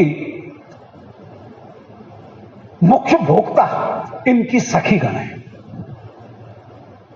रस की पहली लहर आती है सखी के हृदय में, वृंदावन की शोभा देख करके, कोई अमुक अवसर देख करके, अमुक परिस्थिति जो है उनको देख करके प्रिया लाल को इस प्रकार बिलसाएं, ये प्रथम लहर आती है सखी में। द्वितीय जो लहर आती है सखी ने जब श्याम सुंदर और वृंदावन की शोभा का वर्णन किया तो द्वितीय लहर उत्पन्न होती है श्री लाल जी में, नहीं श्री प्रिया जी में, और प्रिया जी में लाल जी के प्रति ढोलन उत्पन्न होती है। रस की तीसरी जो लहर है वो उत्पन्न होती है लाल जी में, लाल जी में चंचलता आती है, और रस की चौथी लहर वह पुनः सखी में आती है, क्योंकि इस रस की भोक्ता सखीगण हैं, सखियों के अतिरिक्त इस रस की भोक्ता और कोई दूसरा नहीं है। इस प्रकार श्री प्रियालाल उनकी अपूर्व लीला। अब संक्षेप में 2-5 मिनट के अंदर जो कल की लीला है उसका ये तो पृष्ठभूमि में कहीं बह गए, प्रयास तो बहुत था लगाम लगाने का, परंतु कहीं न कहीं बहुत आवश्यक है, क्योंकि सिद्धांत बोलिया मुनि नौकर आलस, सिद्धांत कहे कृष्ण लागे सुदृढ़ मानस। सिद्धांत कहने और सुनने में कभी आलस्य नहीं करना चाहिए। सिद्धांत कहने से ही श्री कृष्ण में सुदृढ़ मन लगता है। इसलिए सिद्धांत के बिना यदि रस का परिवेशन किया जाएगा तो वो रस अपात्र को पास में पहुंच करके या तो पात्र का भंजन कर देगा या वो स्वयं बिगड़ जाएगा। इसलिए सिद्धांत निरंतर चित्त में रखना चाहिए। जो उपासना की दृष्टि से इस लीला का दर्शन करें, उपासना की दृष्टि से ही दर्शन करना चाहिए। ये कोई तमाशा नहीं है, ये कोई नाट्य मंचन नहीं है, ये उपासना की दृष्टि से ही ये आयोजन यहां पर किया जा रहा है। तो इसमें सिद्धांत जो है उसकी परम आवश्यकता है। रात्रंते प्रस्तविंदे ऋत बहु विरवई बोधितौ कीर सारी पद्यै हृदय रवद्यै रथ सुख शयना दिथतौ तौ सखी भी दृष्टौ हृष्टौ तदात्मो दित रत ललतौ कखटी घी शशंकौ राधा कृष्णौ सतृष्णौ निज निज धाम में आप तो तल्पौ स्मरामि। श्री रूप गोस्वामी जी ने 10 श्लोक लिखे, इनमें 8 श्लोक 8 यामों की लीला के हैं, और 8 यामों की लीला के बाद में 2 श्लोक जो हैं वो भूमिका के हैं। ये जो प्रियालाल की जो लीला है, राधा प्राण श्री राधा प्राण बंधो चरण कमल और केश शेषाद्य गम्या या साध्या प्रेम सेवा वृचरित परई गाढ़ लौल्यक लभ्या सात्स्यात् प्राप्ता ययाम ताम प्रथयत मधुना मानसी मत्स्य सेवाम भाव्याम रागाध्युपांथई ब्रज मन चलतम नैतिकम तस्य नौमी। तो श्री राधा प्राण बंधो श्री श्याम सुंदर और श्री किशोरी जी की ये जो अष्टकाली लीला है, यह केश शेषाद्य गम्या, कौन माने ब्रह्मा, ईश माने शिव, और शेष उनके लिए भी अगम्य। या साध्या प्रेम सेवा, यह प्रेम सेवा है, और प्रेम सेवा ही साध्य है। प्रेम सेवा एक टेक्निकल शब्द है, पारिभाषिक शब्द है, विशेष अर्थ रखता है। प्रेम सेवा का तात्पर्य है श्री राधिका की या नित्य पर करके दास बन करके रागात्मिका का अनुसरण करने वाली जो सेवा है उसका नाम है प्रेम सेवा। रागात्मिका जो परकर है, उस रागात्मिका का अनुसरण करने वाला जो परकर है, उसकी सेवा को कहेंगे प्रेम सेवा, रागमयी सेवा। तो या साध्या प्रेम सेवा, हम साधकों को जो प्रेम सेवा मिलेगी वो प्रेम सेवा ब्रज चरित पर गाढ़ लौल्यक लभ्या, उसके लिए वो पहले निरूपण करे आए थे कि लोभ, अनुगत्य, कृपा और निस्वरूप इनके द्वारा प्राप्त होगी। तो ये बड़ी दुर्लभ वस्तु है। ये जो है भाव्या रागाध्य पांथ ही ब्रज मन चलतम, ये राग मार्ग के जो पांथ हैं उनके द्वारा ही इस लीला की प्राप्ति होगी। श्री लीला शक्ति जितनी भी मंजरी गण हैं, उन मंजरी गणों को श्री महाप्रभु प्रवेश कर गए लीला में। अपने श्री गौर लीला से श्री ब्रज लीला में श्रीमद महाप्रभु का प्रवेश हो गया। उनके अनुगत होकर के हम दासियों का भी, हम विद्यार्थियों का भी, महाप्रभु के अनुगतों का भी श्री दासी के रूप में सिंधु कुंज मंदिर में उस समय कुंज में प्रवेश हुआ। अभी भीतर कुंज में प्रवेश नहीं हुआ है, महाप्रभु के साथ में भीतर प्रवेश किया है। महाप्रभु उस समय देख रहे हैं कि श्री किशोरी जी की जितनी भी दासी हैं, उन दासियों को निद्रा ने ही जगाया, निद्रा ने उनका त्याग किया। अर्थात जो रसिक जन हैं वे सेवा में इतने प्रवृत्त रहते हैं कि वे स्वयं निद्रा उनका त्याग कर देती है और उनकी अपनी जो प्रीति है वह प्रीति ही उनको सेवा में निरंतर निरंतर प्रवृत्त कराती रहती है। तो आज निद्रा रूपी सखी ने जब इन मंजरियों की का त्याग किया, उस समय मानो त्याग करके भी वो सखी को सेवा में प्रवृत्त कर रही है। तो आज निद्रा के त्याग ने इन सखियों को, इन मंजरियों को श्री कृष्ण सेवा में प्रवृत्त करा दिया। निद्रा आज गुरु बन करके विराजमान हो गई। ये ब्रज की एक अपूर्व विशेषता है कि जगत में रजोगुण तमोगुण या कृष्ण भजन से दूर करने वाले होते हैं, परंतु हमारे ब्रज में रजोगुण और तमोगुण ये कृष्ण भक्ति में प्रवृत्त कराने वाले होते हैं। जिस समय गोरज उड़ती है उस समय सखियों को लगता है प्यारे आ रहे हैं, रजोगुण कृष्ण से मिलाने वाला है। जब अंधेरा छाता है तब उस समय शिव प्रियाओं को यह लगता है कि श्याम सुंदर से मिलन होगा, तो तम यहां पर मिलन कराने वाला है, रज यहां पर मिलन कराने वाला है। ऐसे ही तमोगुण से उत्पन्न होने वाली निद्रा, उसका त्याग भी शिवप्रिया लाल सखियों को शिवप्रिया लाल की सेवा में प्रवृत्त कराने वाला है। निताय गौर हरि। तो सखीगण उस समय जागी है, तो प्रात समय ही उठ के धार सखी को भाव, जाए मिलो निज यूथ सो या को यही उपाव। श्री हरिप्रिया जी निरूपण कर रहे हैं, प्रातःकाल उठ करके धार सखी को भाव, जो मंजरी सखी हैं उनके भाव को धारण करके जाए मिलो निज यूथ सो, अपने यूथ में जाकर के मिल जाओ। हमारे यहां की जितनी भी उपासना है गौड़ियाओं की और वृंदावन की, वो सारी उपासना ऐकांतिक उपासना नहीं है, वो सब यौथ की उपासना है। हम जितनी भी सेवा करते हैं वे सब यूथ में करते हैं। हमारी अग्रवर्तनी है श्री विशाखा जी, उनके अग्रवर्ती होकर के, उनकी अनुगता होकर के जो श्री रूप मंजरी हैं, उन रूप मंजरी जी का अनुगत्य ग्रहण करके ये नवदासी भी गुरु मंजरी उनके अनुगत्य में शिवप्रिया लाल की सेवा करते हुए विराजमान होगी। तो यहां की उपासना उस अभागिनी कन्या की तरह नहीं है जो पति का वर्ण करने के लिए, पति उसको देखने के लिए आई है।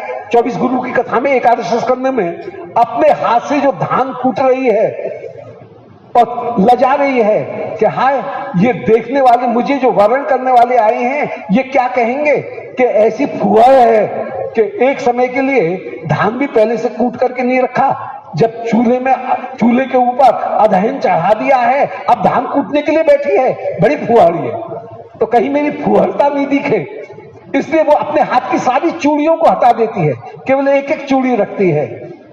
इसलिए बासे बहु नाम कलहा भवेत वार्ता द्वयोरपि एक एवं चरे तस्मात् कुमार्या एवं कंकणः। जो ज्ञान मार्ग के होंगे वे अभागे होंगे, वे एकांत में अकेले रह करके सेवा करने वाले होंगे, परंतु हम अकेले सेवा करने वाले नहीं हैं। हम तो लड़झड़ श्रृंगार धारण करके अपनी सखियों के साथ में, दासियों के साथ में, हमारी श्री किशोरी जो वे श्री श्याम सुंदर के पास में अभिसार करती हैं।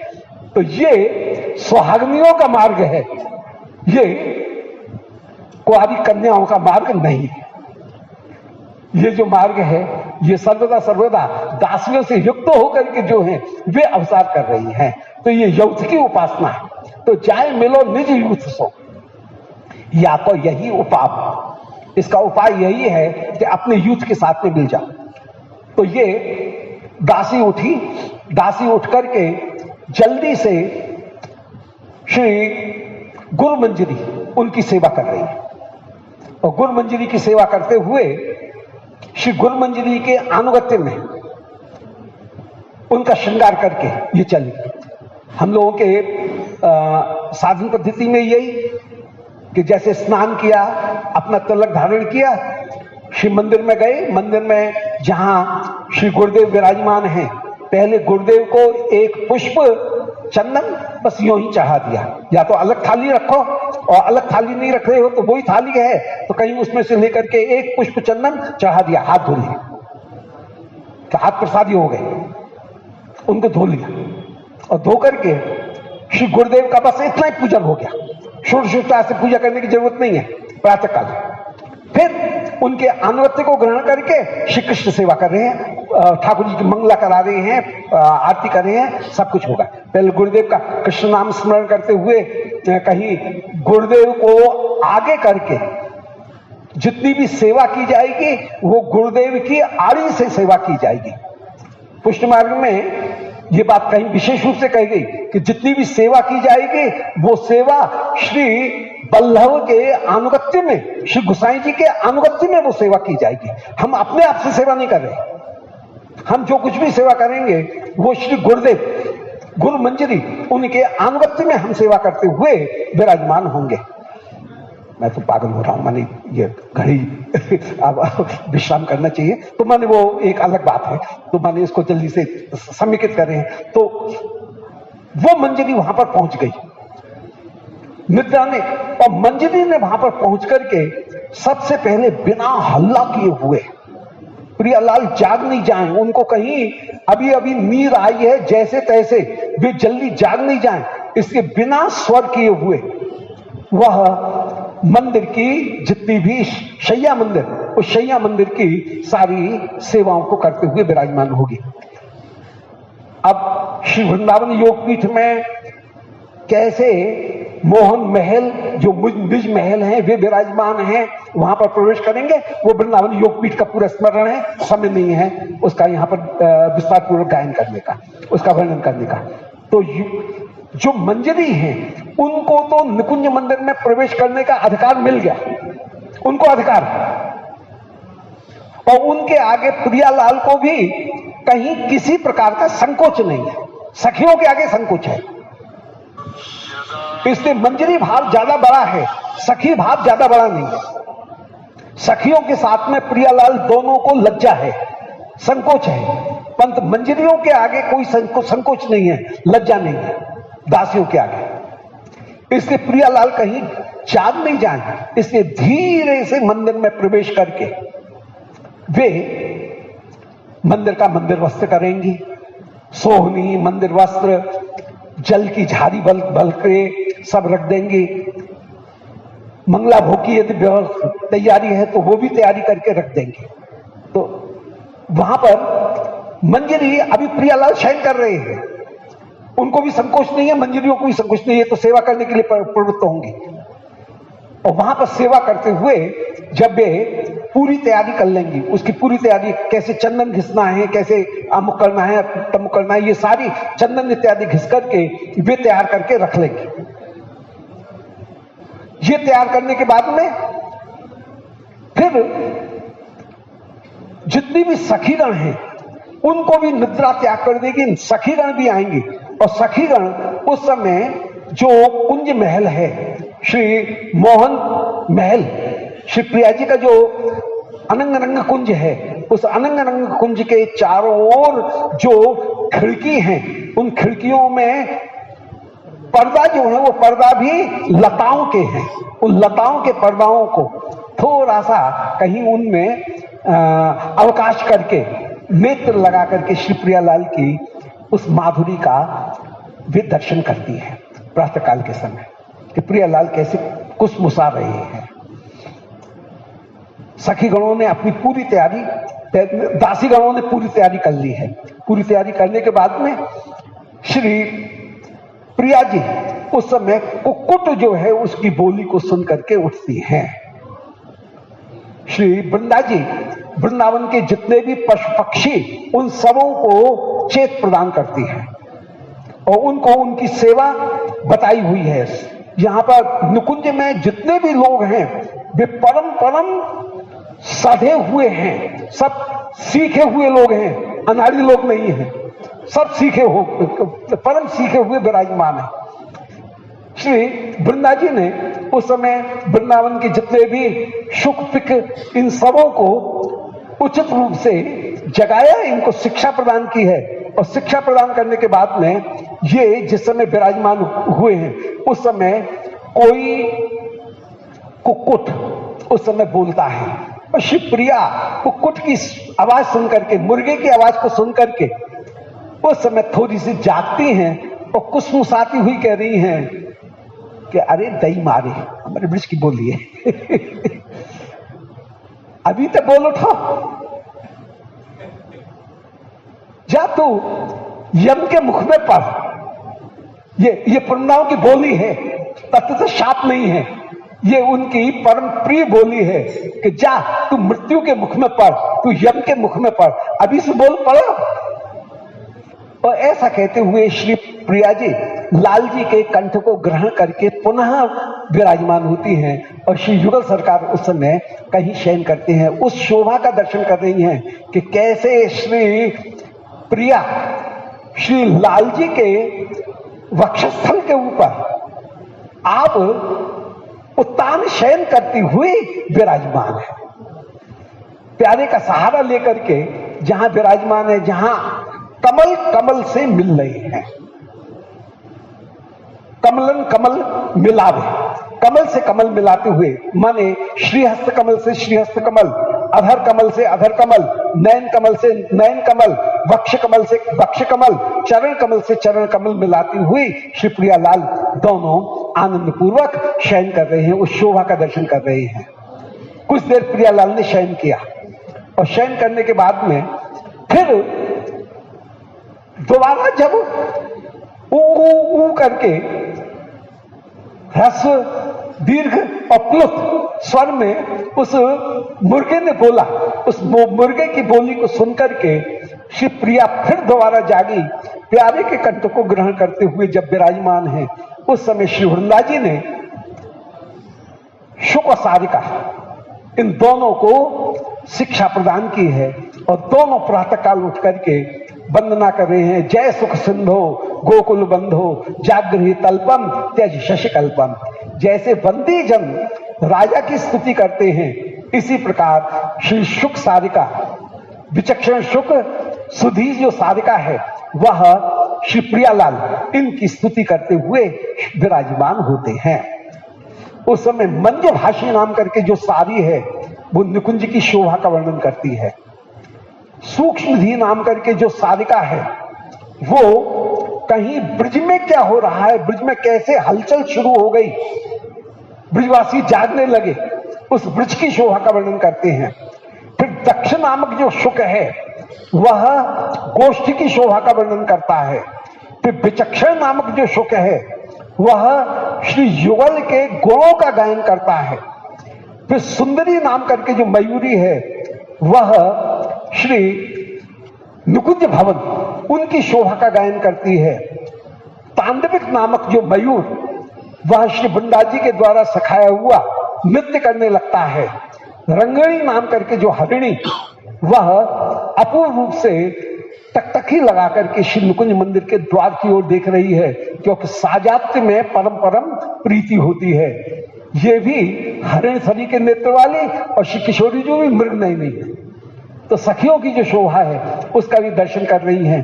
फिर सारंग नामक जो मृग है वो अपूर्ण रूप से उस समय श्री कृष्ण उनके मुख की ओर देखते हैं, क्योंकि सारंग मृग की एक विशेषता है कि जहां जिस कुंज में होते हैं उसके आगे ये मृगी ये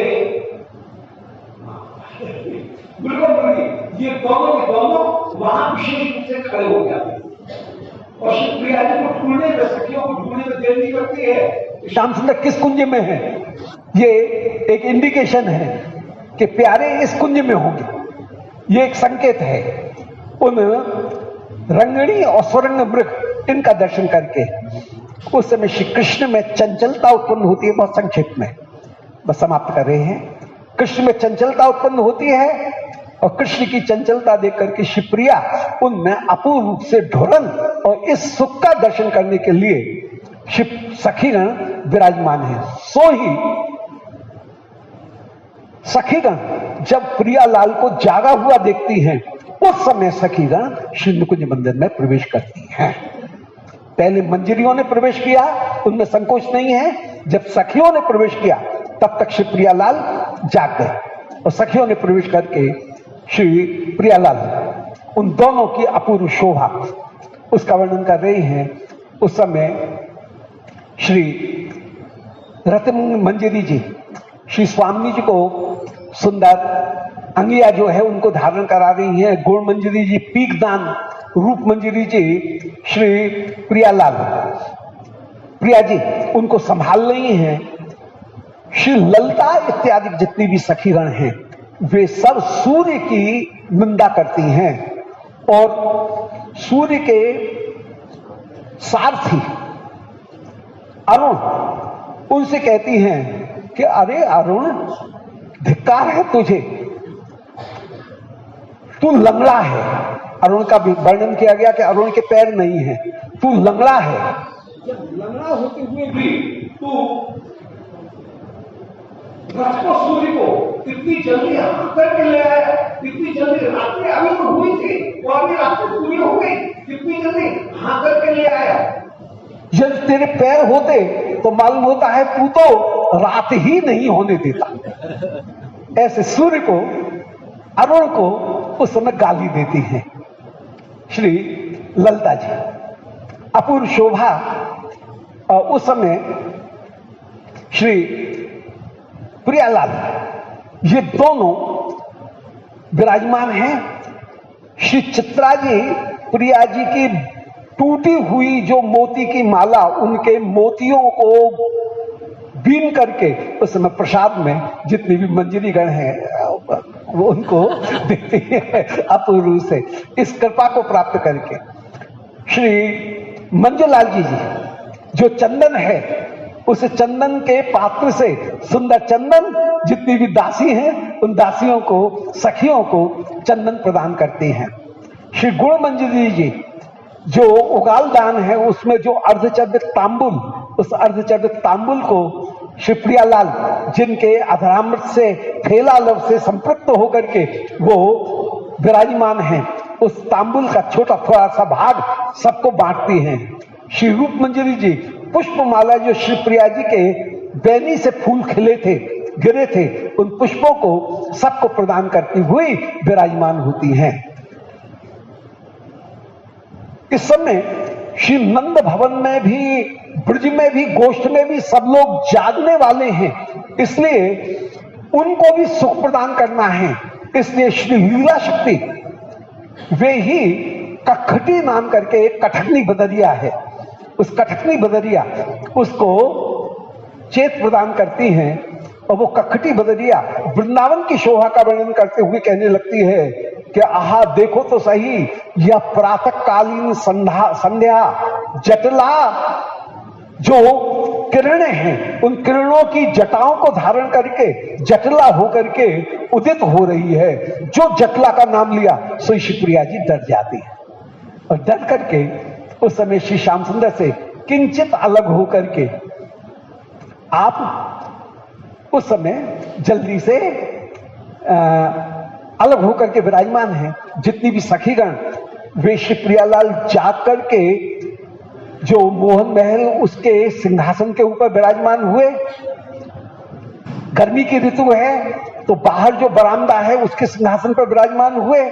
जितनी भी सखीगण हैं वे सब श्री प्रियालाल की स्तुति करती हैं और स्तुति करके मंगला आरती करते हुए विराजमान श्री प्रियालाल उस समय गलवैयां देकर के निकुंज मंदिर से निकलते हैं। कुछ देर निकलते हैं, फिर दोमन जो स्थान है वहां से ये प्रिया जी आप पधारती हैं श्री बरसाने या जावट, और श्री लाल जी वे अपने नंदगांव में आकर के, अपने महल में आकर के आनंद पूर्वक शयन करते हैं। इस प्रकार श्री प्रियालाल की ये दिव्य लीला, उनकी अपूर्व उत्कंठा, और उत्कंठा में ब्रज लीला के व्यवधान के द्वारा उस लीला में उत्कंठा की निरंतर निरंतर वृद्धि होती है। जैसे भोजन करने वाले को मिठाई के साथ साथ कभी कभी कड़वा और तीखा भी चाहिए तो आनंद आए, केवल मिठाई मीठा हो तो आनंद नहीं आए, ऐसे ही श्री प्रियालाल, उनको भी कभी विरह कभी मान, इनकी भी आवश्यकता पड़ती है। श्री प्रियालाल दोनों पधारते हैं और उस समय श्री प्रिया जी, श्री लाल जी स्वप्न में भी उस मिलन का दर्शन करते हुए विराजमान। इस प्रकार ये निशांत लीला, ये 6 घड़ी की अपूर्ण रूप से नित्य विराजमान, और ये दासी प्रिया जी के आदेश से प्रिया जी के पीछे पीछे जो आई, वह उस लीला का दर्शन करती हुई विराजमान होती है। श्री प्रियालाल कृपा करें, श्रीमद महाप्रभु कृपा करें, और कृपा करके इस रस में इस दासी को प्रवेश हो, यही प्रार्थना करते हैं कि न भावो मंजरी भावात अन्यो भूयात मम क्वचित इत्येवं स्वगुरुम याचे स्वप्रमुच मुहुर्मुहुर न मुक्ति आदि स्पृहा किंचित न ज्ञान कर्मेव अपि किंतु प्रेमामृत श्रताम कामये साधु संगते। रसकों का संग प्राप्त हो, ये अपूर्व सौभाग्य हमको प्राप्त हुआ है। जिन्होंने ये सौभाग्य समर्पित किया, उनका बहुत बहुत अपना बहुत बहुत अहोभाग्य, और उनके प्रति अत्यंत अत्यंत कृतज्ञता व्यक्त करते हुए क्षमा करेंगे, 9:45 बजने वाले हैं, इतना विलंब हो गया। समय तो था 1 घंटे का, परंतु लीला जैसे ठाकुर जितना कहलवा वो बोलो, वृंदावन बिहारी लाल की जय।